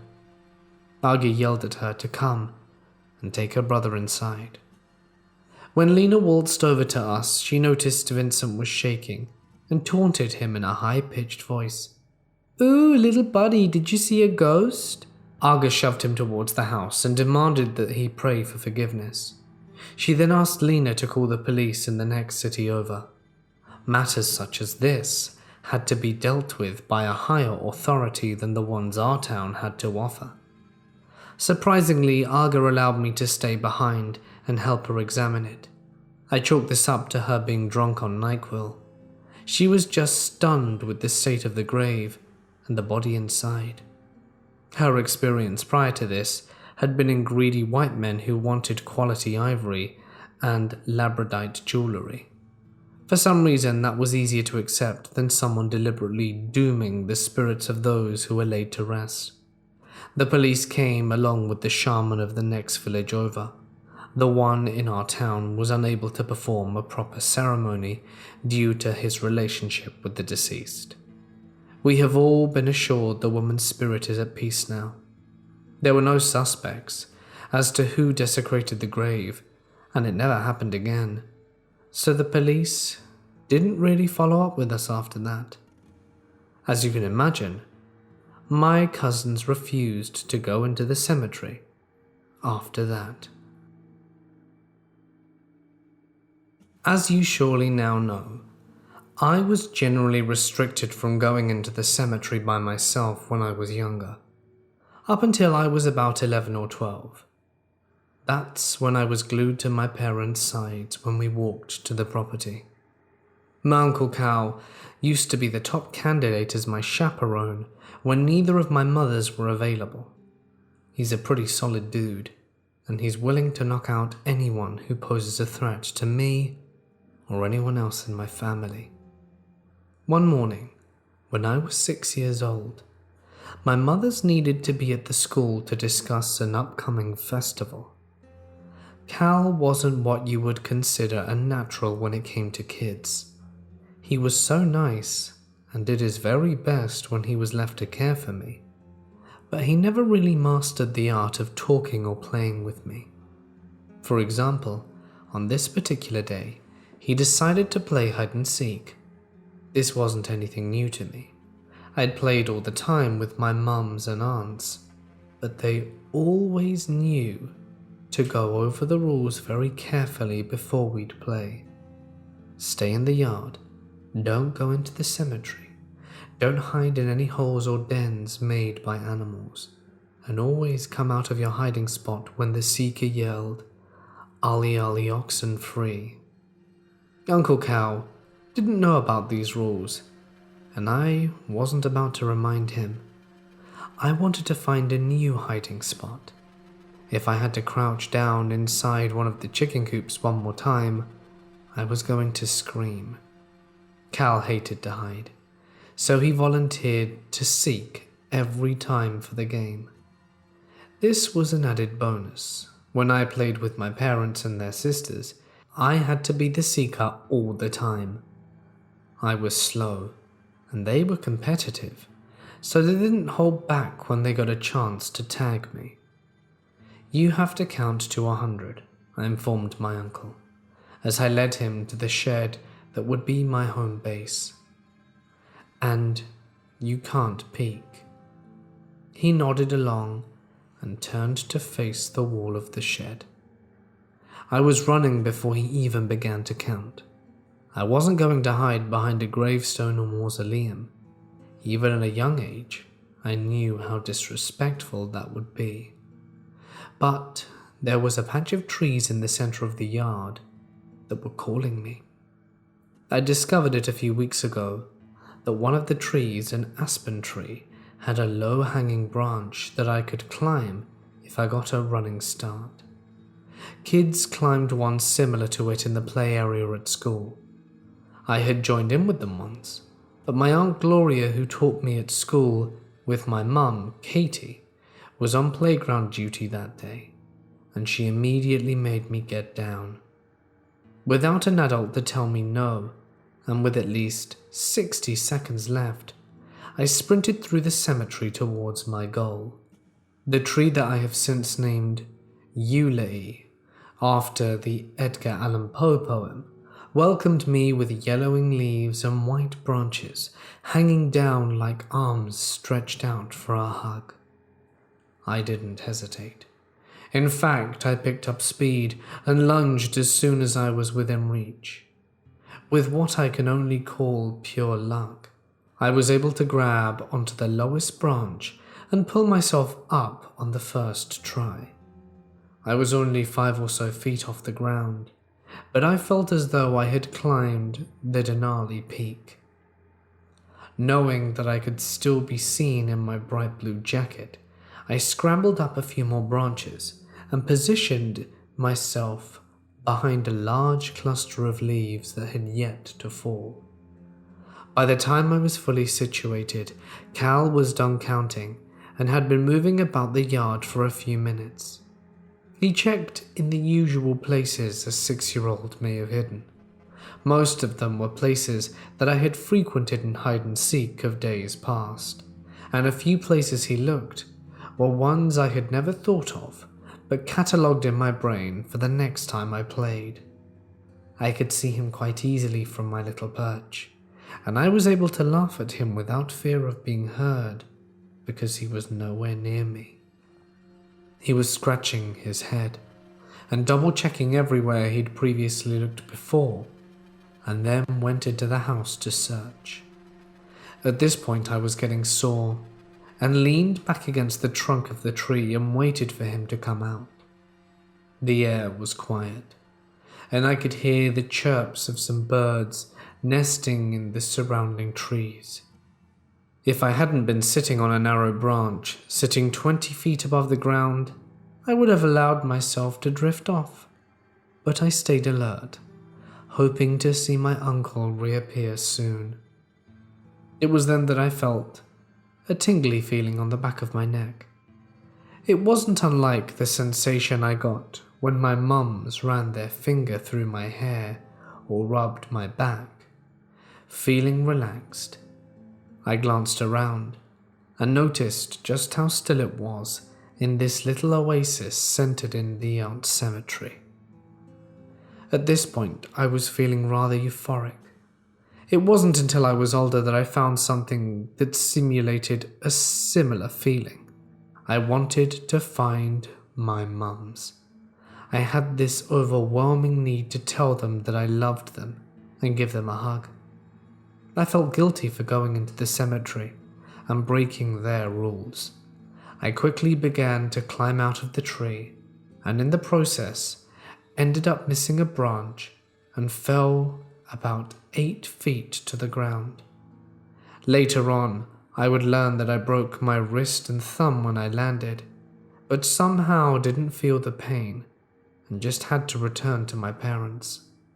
In my delusional state, I decided the best route to take to get to town was through the woods behind the cemetery, probably because I was closer to the woods than I was to the road, but the forest was thick, full of traps that had been set by hunters and forgotten about. It was another place that I was told to avoid. Luckily, I didn't run into any traps that day. There was a pretty clear path that had been made by my mother, Aga, and her siblings back when they were young, so I stuck with that. That's when things got hazy. At some point, the euphoric sensation turned into one of dread. I began to feel as though someone or something was chasing me. I remember crying and calling out for Cal to come and find me, and eventually, I blacked out. When I awoke, I was lying in a pile of leaves and staring up at the night sky. Pain flaring up in my right arm, and my feet stung. Climbing to my feet, I looked around and realized I was still in the woods. It took me a moment to get my bearings, but as soon as I figured out where I was only a few feet from the path and headed in the direction of the cemetery. My jacket was gone, as were my shoes and socks. I don't know what the hell happened there. My tiny feet were freezing and stung against the rocky ground. When I emerged from the forest in the cemetery, I could see red lights flashing up by the house, and I immediately knew who they were for. For a moment, I contemplated turning back and living my life in the woods, but I soldiered on, and by the time I was halfway across the graveyard, I could hear someone shouting my name. It was my mother, Katie. She was the strict one, with an Irish temper and a hand made for spanking. When I saw her running through the cemetery gate, I immediately felt a rush of relief. I couldn't run. I was too sore, and I could only hold up my left arm, but I called out to her as hot tears steamed down my cheeks. She picked me up, hugged me close, and didn't yell at me for wandering off, nor did she scold me for not wearing coat nor shoes. She just asked me if I was all right, and told me she loved me. Even then, when adrenaline was coursing through my veins, I was relieved that she was taking pity on me. I was way too drained to get a spanking. Katie took me to the house where a hysterical Aga was waiting with her sisters and my Aunt Gloria. I didn't get to stay home though. Once they realized I had been injured out in the woods for nearly 12 hours, I was placed in the waiting ambulance and rushed to the next town for medical care. I was released the next day with a bright pink cast and ordered to stay inside for at least 72 hours. The shaman visited us the next day. He was summoned by my grandfather after I told him about what led me into the woods. My parents stayed with me as I described the ordeal to the shaman.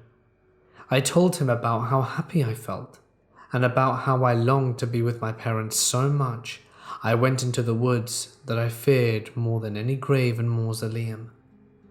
After that was said and done, the shaman went out to the path of trees I had been hiding in and began to bless them and burn sage and incense. He told my mothers that I could have been influenced by his spirit, but he said that it was likely a young child had passed and missed their parents.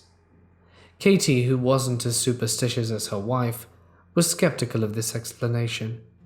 She believed in spirits and all, but she didn't think they had the power to control living beings.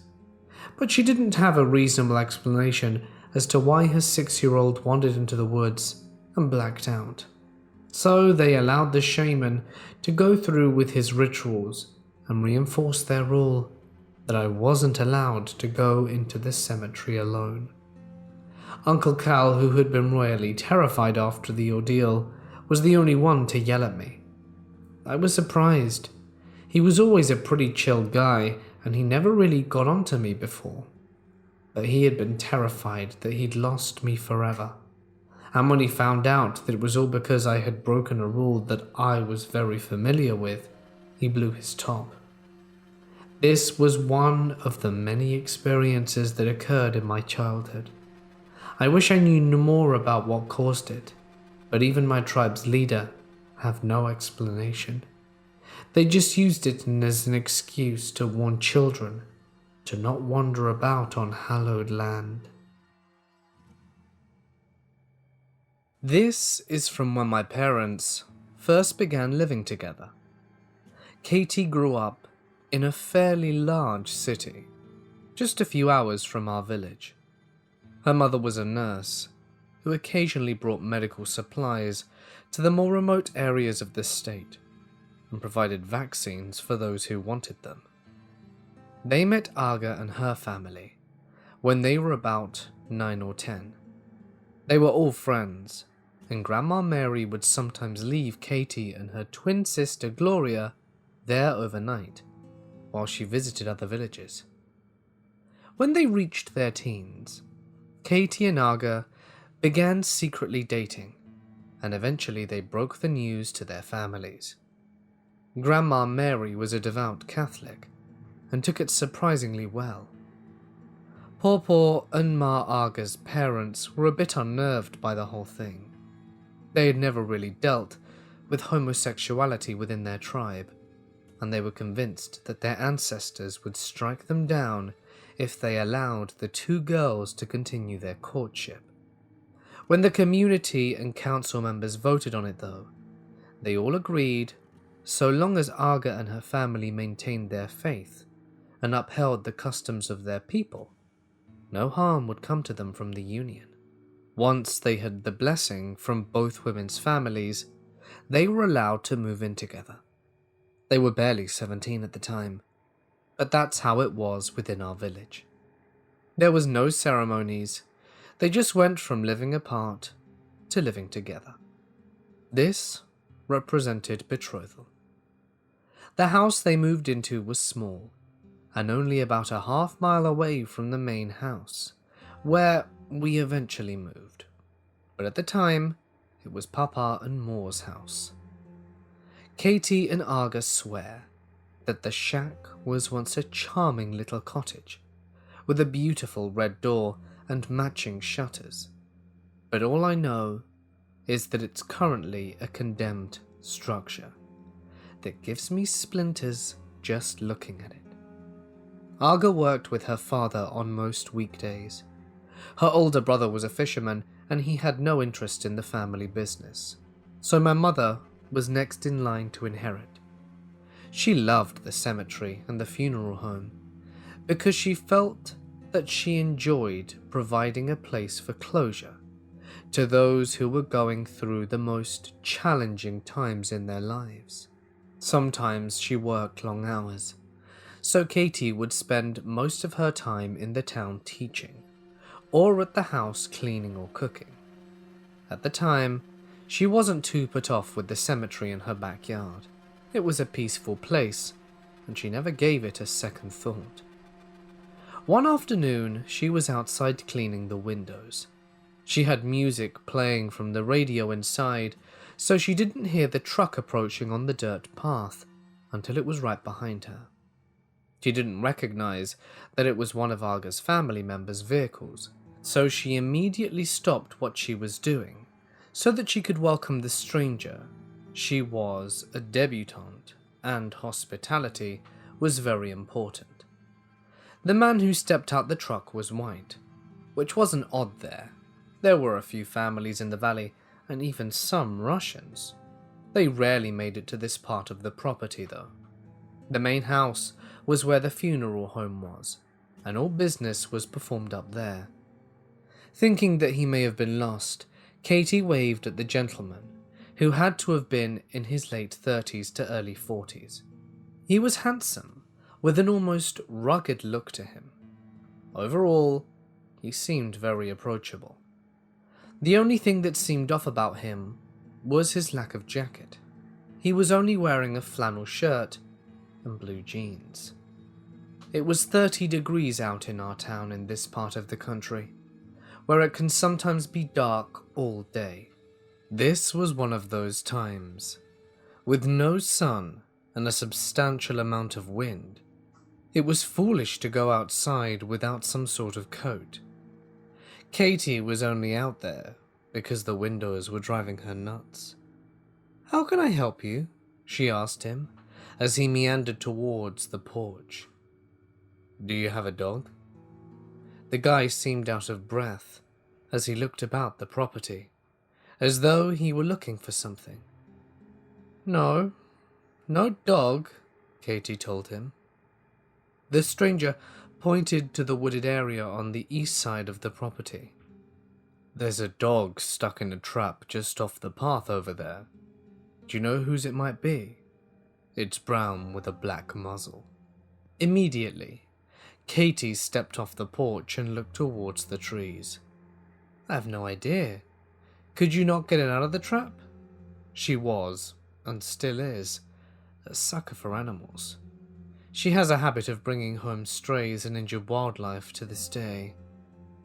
"I don't have any tools with me." The gentleman pointed to his truck. "Do you have a crowbar or even a screwdriver? I can probably take the trap apart if you don't mind keeping the thing calm while I do it." It didn't occur to Katie that it would probably have been better to get someone stronger to assist him than zeroing in on a petite woman who could barely reach the top of her windows. It also didn't occur to her that the man had driven from a different part of the property, and that he would have come from the other side of the house if he was coming from the woods. All she knew was that a dog was hurt, and that she wanted to help it. She ran into the house and dug through the chest, where they kept all the tools that Arga's brother had given them when they moved in. She found the tools he requested, as well as some flashlights, and followed him to his truck. She had not yet been jaded by a world filled with criminals and pervs, so she didn't think twice about going off with a fellow Good Samaritan. The man drove fast, and when they got close to the edge of the forest, he drove off the path to get a shortcut that most of the hunters in the area used. It dawned on Katie that the man didn't have a gun rack in the cab of his truck, and that he was hardly dressed for a hunting trip. She glanced at the floor behind her seat, searching for a coat or some kind of jumper that he may have changed out of, but she didn't see anything of the sort. When the truck stopped, she asked him about his attire. She suggested that they go to her brother-in-law's cabin to get a coat, and he immediately refused. "My jacket is with the dog," he explained, motioning for her to follow him up the path. "The poor thing looked cold, and I wanted him to be at least a little comfortable as he waited for me." This eased Katie's nerves. He's a nice guy, taking care of a dog. They walked up the path that Katie had only ever been on once or twice before. As kids, they explored the woods, but they never went into this area for fear of being shot. With no daylight, they would at least be safe from hunters, but there were still other elements to worry about, like bears and foxes. The man led the way, shining the flashlight over the path to make sure they were going the right way. They walked for nearly a half hour before Katie stopped and took in the surroundings. She asked if they were getting close to the dog, and the gentleman nodded. "It's near the pass up ahead. He's sort of off the path, so keep an ear out." He turned and gave her a smile that even today she calls charming in a Ted Bundy kind of way. As though he sensed her discomfort, the guy started a little dialogue with her. "I'm Aaron, by the way. I live out by the border. You from round these parts?" Confused, Katie bit back the urge to throw a "no shit" at him. He had just taken her from her house. What did he think? Was she a tourist who cleaned windows for giggles? Rather than be rude, she primly hummed an affirmative, while shining her flashlight right and left, looking for the dog. "Are you married?" Aaron went on. While Katie asked him what brought him to the conclusion, he reminded her that she'd mentioned a brother-in-law. "Is your husband not home?" "Wife, actually," Katie corrected. "She's down the road. She'll be home soon." She felt that it was important to add that, even though it wasn't true, Aga wasn't expected home for another few hours actually. But she wanted to make the guy know that she might have had people looking for her soon. Aaron was quiet for a few seconds. They'd reached a rocky incline on the trail, and he seemed to be focusing on that. Once the silence began to settle, he let out a chuckle. "That's pretty hot. 2 women in all." While grateful that he wasn't like a lot of people when they first found out about their relationship, rude and disgusted, Katie almost always found his reaction even worse. For the sake of remaining polite, she faked a laugh. "Ah, sure. So, how do you know?" He stopped walking and turned to face her. Katie really hoped that he wasn't talking about what she thought he was talking about. "How do we do what?" "You know, screw," he clarified, with a casual shrug. Disgusted, Katie stepped back. "That's none of your business." She tried to remain calm, but the man's sudden change in attitude had her on edge. "Can we please just get the dog?" Oh yeah." Aaron looked around, as though he forgot why they were there in the first place. He laughed sheepishly and shook his head. "I'm so sorry, ma'am, but there's no dog. I just brought you out here for a good time." His cavalier attitude gave Katie pause. She let his words sink in for a second, figuring that she had to have misheard. But when he began to unzip his pants, she knew that she had heard right. In Katie's retelling of the event, some small details change here and there, but one thing was always constant in her response at that exact moment of realization. Shit. She didn't give him a chance before slamming her flashlight repeatedly into his head, throat, and chest. She basically hit him as many times as she could until he fell to the ground. When she knew he was unconscious, she turned on heel and ran back the way they came. She didn't know exactly where she was, but she figured that if she stayed on the path, that she would eventually find her way. And she was right. She saw the truck at the edge of the field, right at the opening of the path. She checked the vehicle, and was relieved to see that he'd left the keys in the ignition. She drove it across the field towards the main house, where she found Pawpaw, Aga, and Aga's brother Cal. The 3 of them were horrified when they heard her account of what had just happened, and the men immediately went into the woods to find the injured man. Meanwhile, Aga called the authorities, aka Jimmy, the town-appointed sheriff, with a collection of European muskets and 3 dogs that could tear the skin off a man's bone if ordered to. Jimmy arrived as Pawpaw and Cal were returning, with the latter pulling Aaron by the foot through the mud. He was taken to a jail, aka the concrete cell off Jimmy's house, where he remained until the police from a nearby city came to collect him and perform an official investigation. As it turns out, Aaron was a fisherman from the coast, and he visited friends in our area once or twice a year. He had tagged along with some of these friends when they were visiting Cal at the funeral home, and at some point, it was innocently mentioned that Katie was at the house, and that she was home alone, or something like that. When he found himself with some alone time, Aaron borrowed a truck and found the house and the beautiful Katie alone, as promised. They never really got an answer as to why he thought it was okay to take a woman into the woods for nefarious reasons. He was a relatively attractive guy, and he seemed normal for the most part. In the end, he got a little bit of prison time, and he was banned from our village.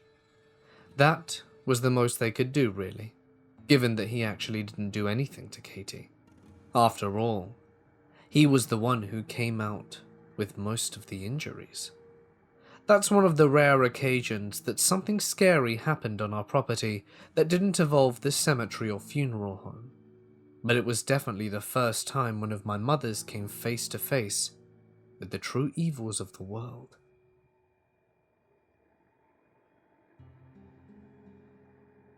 In my grandparents' house, there are 2 doors in the hallway.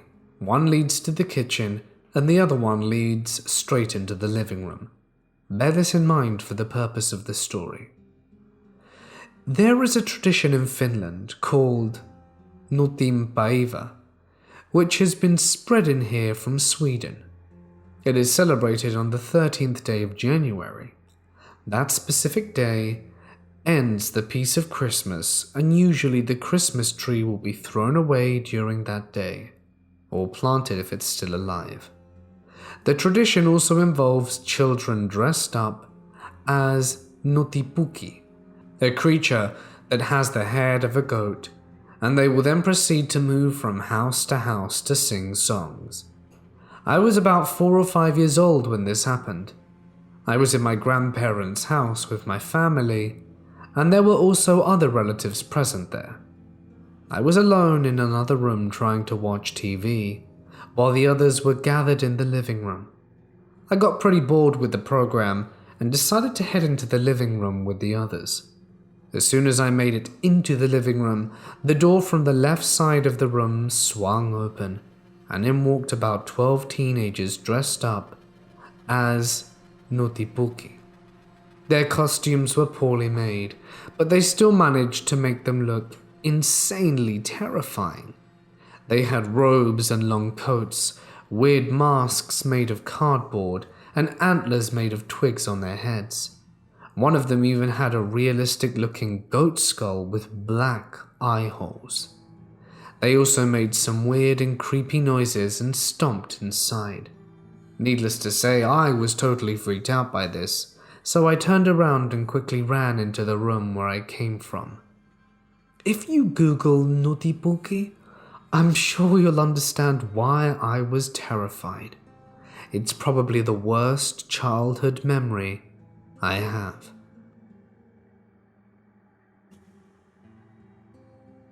Me and my brother are adopted, both from different families at different ages.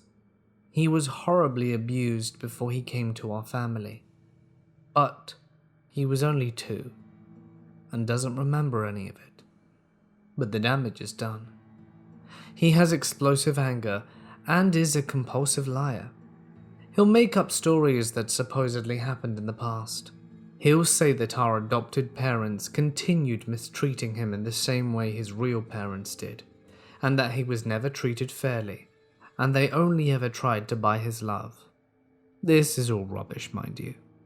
Our parents are the most gentle and loving people I've ever met. They kept him housed, fed, and dressed all his life. He's 26 now.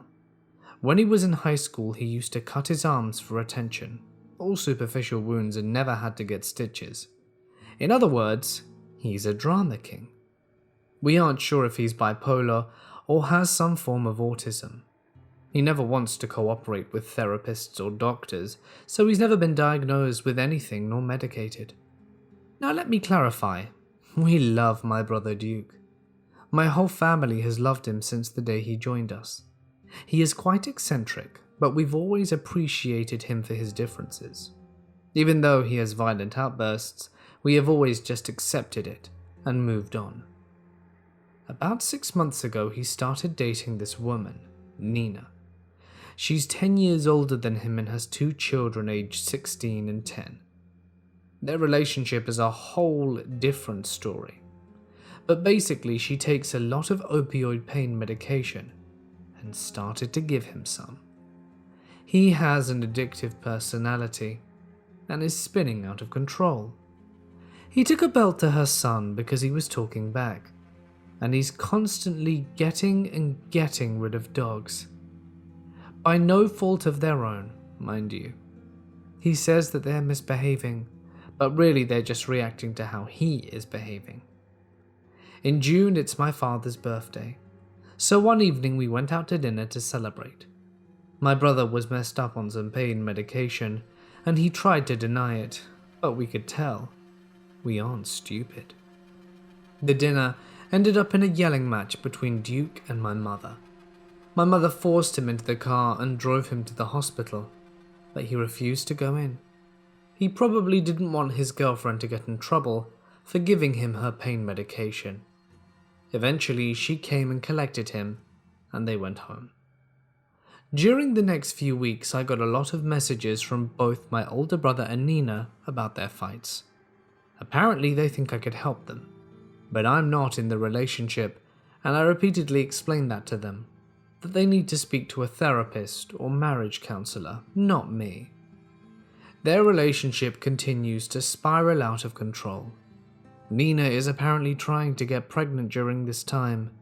Supposedly, she succeeded, but miscarried. Now this could be true, but I'm getting major drama queen vibes from her as well. I really think she's just trying to rock my brother's boat. They go on a road trip, and I get a call from my brother. He's screaming and crying and telling me that Nina is walking down the highway opposite the traffic and refuses to get back in the car. I tell him to calm down and beg her to come home. Eventually, she gets back in the car and they head home, and all seems well. About 2 weeks ago, this stuff starts to show up again. Apparently, Nina is pregnant again, but is threatening to abort the baby because my brother, according to her, does not deserve the baby. I don't know why she got off birth control if she was just gonna do that. Duke calls my uncle, tells him that Nina was punching herself in the stomach and that he was furious. He drives his truck into a pole right out in front of the hospital, saying he was trying to end it all. Fortunately, there was a mental health facility right across the parking lot, and he gets voluntarily admitted. But after the 72-hour hold, they release him, and he remains medicated on whatever they prescribed him until the bottles run out, because he lost his insurance after that, and didn't deem it necessary to go take the steps to remain medicated. He doesn't stay out for long though. Just a few days after that, he's readmitted, but involuntarily. The details are a bit unclear to me, but the cause was from another fight between himself and Nina. During this stay, he is compulsively lying to therapists, not partaking in any activities, and making a fool of himself as well as my entire family. He refuses to see Nina or take anything she tries to deliver him. My uncle and cousin go on visitation to talk to him. The conversation lasts for about 3 minutes before he freaks out and leaves. We find out that he has sold all of my grandfather's rifles who passed away 10 years ago. My aunt is in agony, knowing that she has lost family heirlooms because of my brother's ill decisions. The next time my uncle goes to visit, he threatens to end my parents' lives, as well as to snap Nina's neck.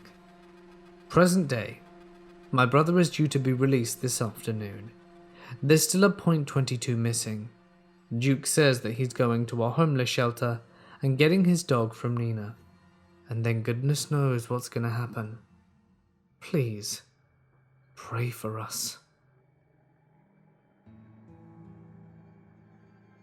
Nobody knew at the time, but my boss invited the staff over for an annual Christmas party at his apartment that he shared with his boyfriend at the time.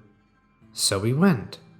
We ate, we drank, we met one of the nicest men I've ever met in my life. His name was Bruce MacArthur. He was a landscaper, good cook, and even better serial killer.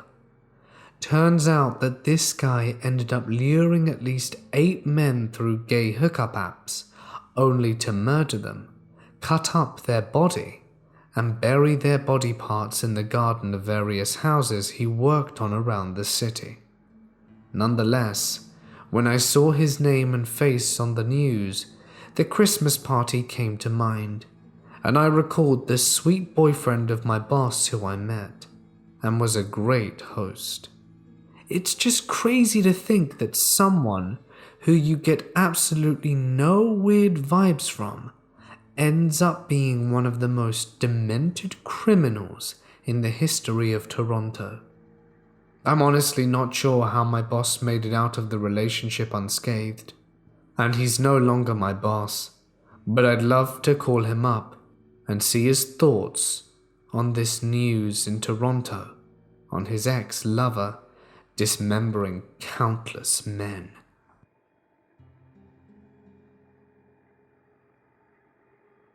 I was going on a bus trip to visit my cousin, and the night before, I laid out my favorite toque to wear on the bus. I woke up next morning and it was gone, completely vanished without a trace. I don't have time for this, so I leave without it.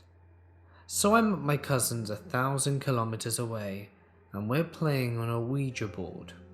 I jokingly ask it where my thing is, and it says that it's in the basement. My basement is known to be a quite creepy place, and most people get bad vibes from it. So I'm talking to my mum on the phone, and I tell her what the Ouija board says. She goes down to the basement and asks for it back, and the next morning my mum wakes up, makes her bed, has a shower, and when she comes out of the shower, it's sitting there on the pillow. Is this ghost just really fashionable?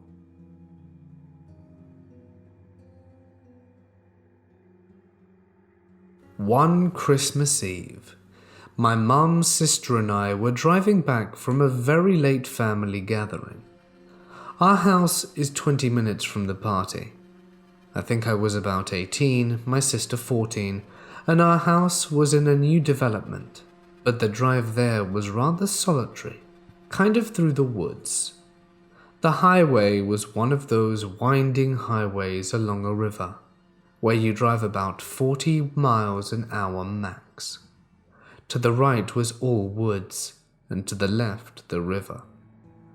There's one turn-off road onto a small bridge to the left a few miles before you turn off. This night I remember sitting in the front seat, kinda drowsy and ready for sleeping. It must have been 2 a.m. My mum always used to drive really slowly, which drove me nuts. It would always irritate me. She'd also tap the brakes constantly.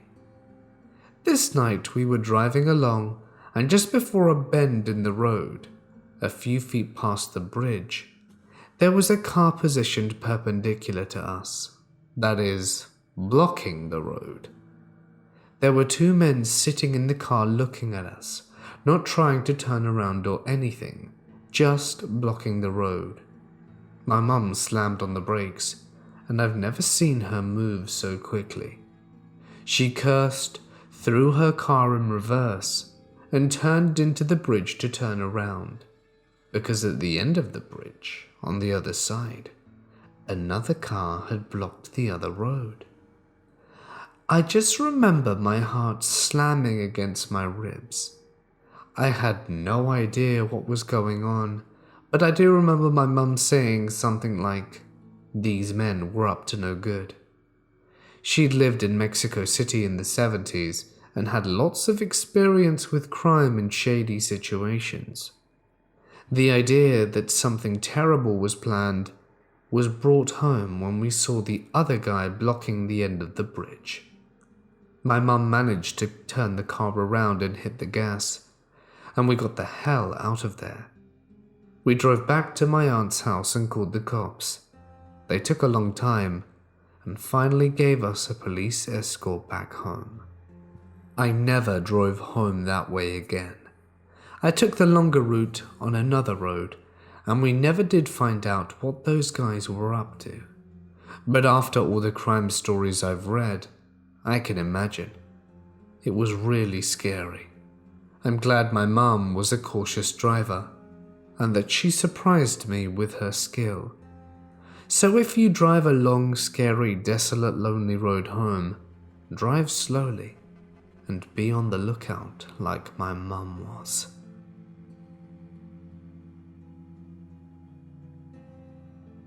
I am a country girl. I don't live on a farm, just a half-acre parcel with my husband and our only son. We have 2 horses, 2 cows, 2 pigs, so my morning is spent doing chores both inside and outside. Our only son Michael is 5, and since he is an only child, we decided to host a foreign exchange student for a year. We chose a girl from Denmark that enjoys riding horses called Margie. She was with us for about a month when we decided to take her to Olvera Street in Los Angeles. Olvera Street is a huge outdoor swap and meet like setup where you can get anything from hand-blown glass pipes to the best tacos, albeit the greasiest I've ever had. We arrived, and I couldn't believe the traffic and crowds. It was kind of intimidating at first, but as we drove into a parking lot that you had to pay for, I felt better knowing that there was someone to watch the cars, and we walked the short distance to Olvera Street. Right outside the entrance, there were Native American dancers performing, and we were all caught up in their performance, and even joined in the dancing. Olvera Street was absolutely overwhelming, and there was stuff everywhere, and the crowds were scary, as I worried that my son would get lost. I had never seen crowds like this, and had never been in one either. We spent the day shopping and eating the most delicious Mexican food. It was at this point I realized that Taco Bell was not Mexican food, and by the time we exited Olvera Street, it was beginning to get dark. We were absolutely exhausted, and walking the short distance to the car. As we approached the parking lot, it was comforting to see that there was still an attendant, so I had no fear nor worries. As we entered the lot, I was absent-mindedly going through the pictures I had taken that day. I had my huge purse, the bag of things that we bought, and my very expensive camera. Michael and Margie were dragging several steps behind us, and my husband kept inching his way closer to me.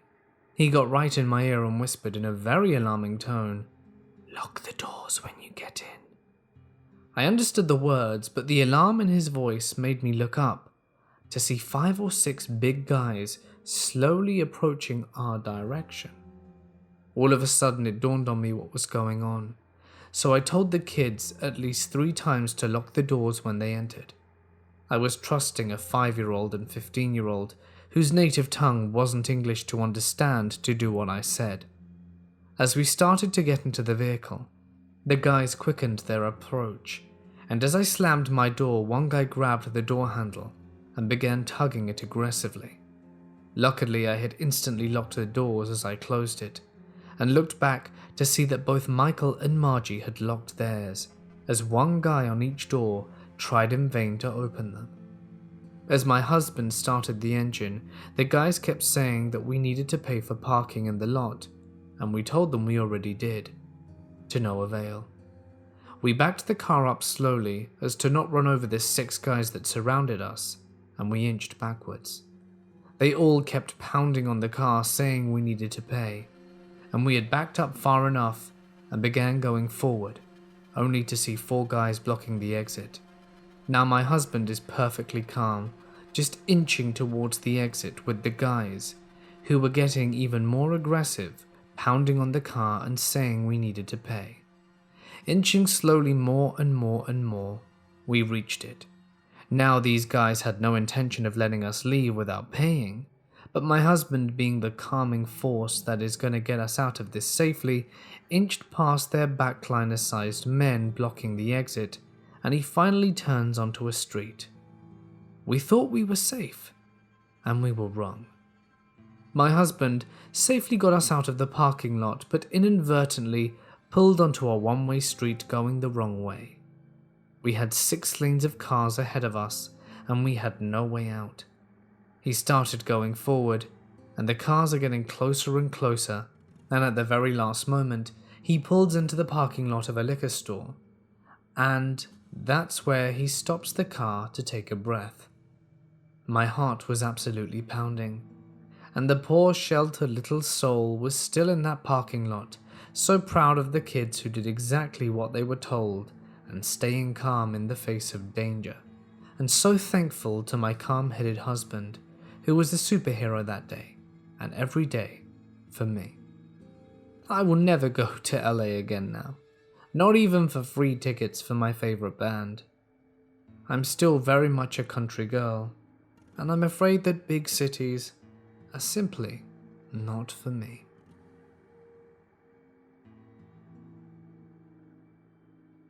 I was 5 years old, and my mum was going into labor with my younger brother.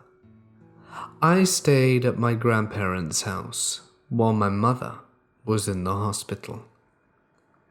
I shared the queen bed with my grandfather, who was soundly asleep and snoring. At some point late in the night, I was awoken by the bed shaking quite vigorously. It persisted for 5 minutes, and I tried to shake my grandfather awake while calling for him to wake up. He eventually woke groggily, but had no clue when I asked him what was happening. He quickly fell back asleep, but I was frightened and very awake. I was now sat up in bed, sitting in diffused moonlight. All was still and silent. I got up, wanting to look at the Christmas tree. Christmas trees always brought me comfort, and that's what I craved after such a fright. From the foot of the bed, you could look out the room as the door was open, through the short hallway and into the front room, and a picture window, maybe 25 to 30 feet away. They had a mid-century aluminium Christmas tree in the front of that window. Not because retro is cool, but it was literally the same tree that they had been using since the 50s. As I looked out there to the tree with lights at 3 a.m., it sat along with some presents quietly. Only filtered bluish streetlight gently filled the room with a weak illumination. However, something was different now. Sitting next to the aluminium tree was a pair of 2 huge black Doberman pincers, sitting silently staring straight at me. The weird thing? They had no pets.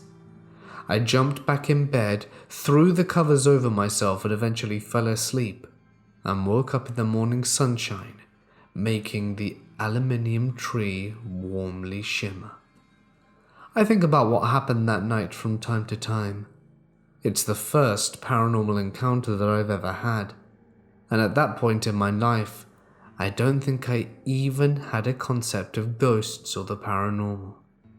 I was simply a 5-year-old with a limited understanding of the world and an unlimited imagination. Was there something paranormal shaking that bed and presenting those enormous dogs?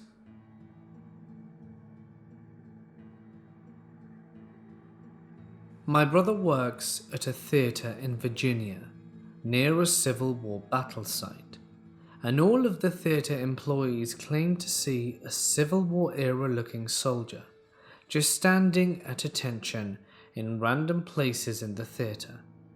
They have a name for him, and my brother talks about him in projection rooms during the late night shift, which usually end at around 11:30 a.m.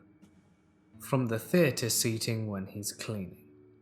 The older employees never mention it to the new ones because they don't want them to quit, as it's a failing theatre.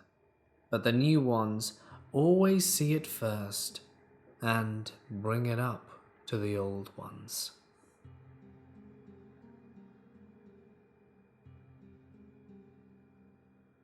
This last holiday season, I had been spending quite some time at my grandparents' house. My grandma and I drifted apart a few years prior, but we got really close last year. She always decked the house out with Christmas stuff, but couldn't last year because of health issues and ailments, so I offered to spend a good week putting up every single bauble and ornament she had. I'd like to say here that my grandmother and her mother were very close. They spent hours, days and weeks putting together Christmas for my family, and it was something very special that they shared. Almost all of my grandma's Christmas items are handmade. With that being said, my grandma spent a lot of time telling me about her mother. I never really got to meet her due to a family feud, but she sounded really lovely. Sometimes my grandma would say that she thought her mother would come and visit sometimes, because she would smell cooking in the kitchen when no one was there. Sometimes cigarette smoke, which her mother had smoked, when no one but she was home, and my grandparents didn't smoke. I found this really interesting and quite endearing, but I'm not sure I put too much stock into it. One day after putting the last few ornaments on the tree, I stood back to admire the lights and ornaments. They were all handmade by my grandmother and her mother, and I suddenly felt a cool breeze on my neck. And it's gonna sound weird, but I felt a presence next to me. In my mind's eye, I saw my great-grandmother standing next to me. I was just frozen in place, kind of weirded out.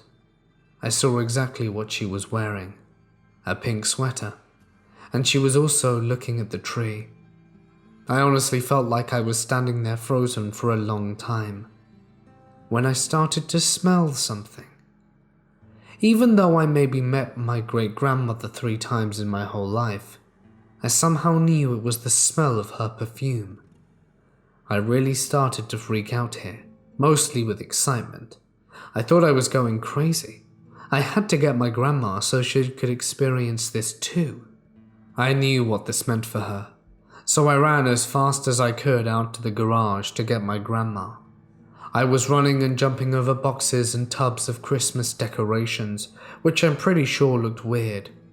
I found my grandma in the depths of the garage, digging out even more decor. Quite out of breath, I managed to say, "Grandma, come quick, you've got to see this." So she and I found our way back to the Christmas tree and said, "So, do you smell anything?" She paused for a second, looking down in contemplation. After a second, she looked up at me with tears in her eyes. "It's my mother's perfume." She had to sit down after this, and spent the rest of the day crying and telling me stories of her mother. She told me every year for Christmas, before her father died, he would buy her mother a very small but expensive bottle of perfume. Every year, somehow, she would make it last until the following year. This continued until her father passed. I've never seen my grandmother cry like this before. It was a happy yet sad type of crying. Melancholy tears of times past. Slowly but surely the perfume had wafted throughout the house, lingering in the living room where we were still sitting, until it finally just faded away. I almost think it was her mother's presence, comforting her while she was sad. I'd be lying if I said that this situation hasn't touched me as well. That night I lay in bed thinking of the day's events. I drifted off to sleep eventually, but was awakened scared. I could feel that something was in my room, and it was freaking me out. I immediately started to pray over and over. I'm not super religious, but I was asking God to get rid of all the bad things in my room. Ghosts, spirits, or whatever. It didn't seem to work. I was still feeling scared, so I prayed that He remove all spirits from my room so that I could sleep, good or bad. I laid there frozen, barely even breathing due to fear. Suddenly I felt a hand touch my foot. It flattened the blanket and everything. My eyes shot open and my anxiety skyrocketed. But I kind of felt peaceful after this. It was almost like someone was leaving the room and gave me a pat as they left. I will always wonder if it was my great-grandmother.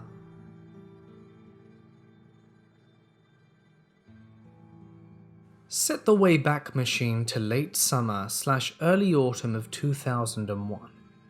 I was 19 and had just transferred from the big city college I went to for my freshman year to the college in the small town near where I grew up. I was attempting to keep the relationship with my high school sweetheart going, but surprise surprise it failed not long after. Anyway, I digress. Not long after I started there, I met the man who would soon become my best friend, and remains so to this day, Jimmy. We'd first meet up at some stupid lock-in event, and had kept talking after that. I wouldn't call us friends at this point, but we were good enough acquaintances that he invited me to attend a White Wolf gaming session he ran. Well, as a nerd who played D&D and Magic the Gathering all the way through high school, I leapt at the opportunity. So we do the adventure, and then afterwards, Jimmy asks me if I'll help him park his car. Jimmy and everyone else who had a car that lived in the dorm parked in the dorm lot on weekends, as the dorm lot was free to use Friday night through Sunday evening. You needed to have a plan for your car though during the weekdays. This town has permit parking, and the permits are only available to permanent residents, i.e. not college kids. This was to prevent the cars the students would bring to school from clogging up the town street parking. The school had a big student lot, but it was a joke. It was just a big unpaved gravel lot, way beyond the campus boundaries, that had no security and was basically the Wild West. Everyone who ever had to use it hated it. Plus, the school charged an obscene amount of money for a pass. So Jimmy's solution was to drive his car out beyond the boundaries of the permit parking to the outer part of town, away from the college, and park on the street there for free. It was a long walk back, but he didn't mind. Today though, he asked me if I'd follow him in my car to where he parks and give him a ride back, since it was Sunday evening, and everyone had to get their cars out of the dorm before morning. I didn't have a problem with parking, since like I said I grew up there, and my grandma lived in town, so I could just park in her garage. So we load up in the decrepit old family minivan that Jimmy's parents had given him when he went off to school, and they had brought a new vehicle. And we drive the few blocks to my grandmother's house, where I get my car and proceed to follow him out where he parks. My car wasn't exactly a banger either. It was a 1989 Ford Country Squire. You know, one of the giant old station wagons that were basically long steel tanks with faux wood grain on the side. This street ran up a hill.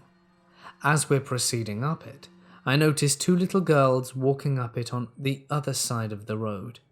I'd estimate one to be 9 or 10 and the other to be 6 or 7. As we approach, they look behind them and speed up their pace. Jimmy pulls off at the first available spot on the street, which happens to be right beside where the girls are walking. I stop my car right by his van, just a few feet from these girls. So now picture the situation from the girls' point of view.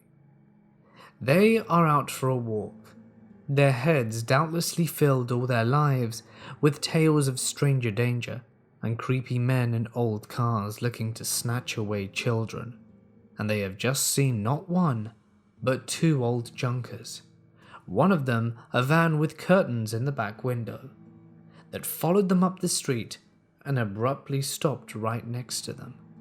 The girls in unison just start hauling ass. I mean, they're booking it at full sprint, as fast as their little legs could carry them, as they charge up the hill and turn down the first side street.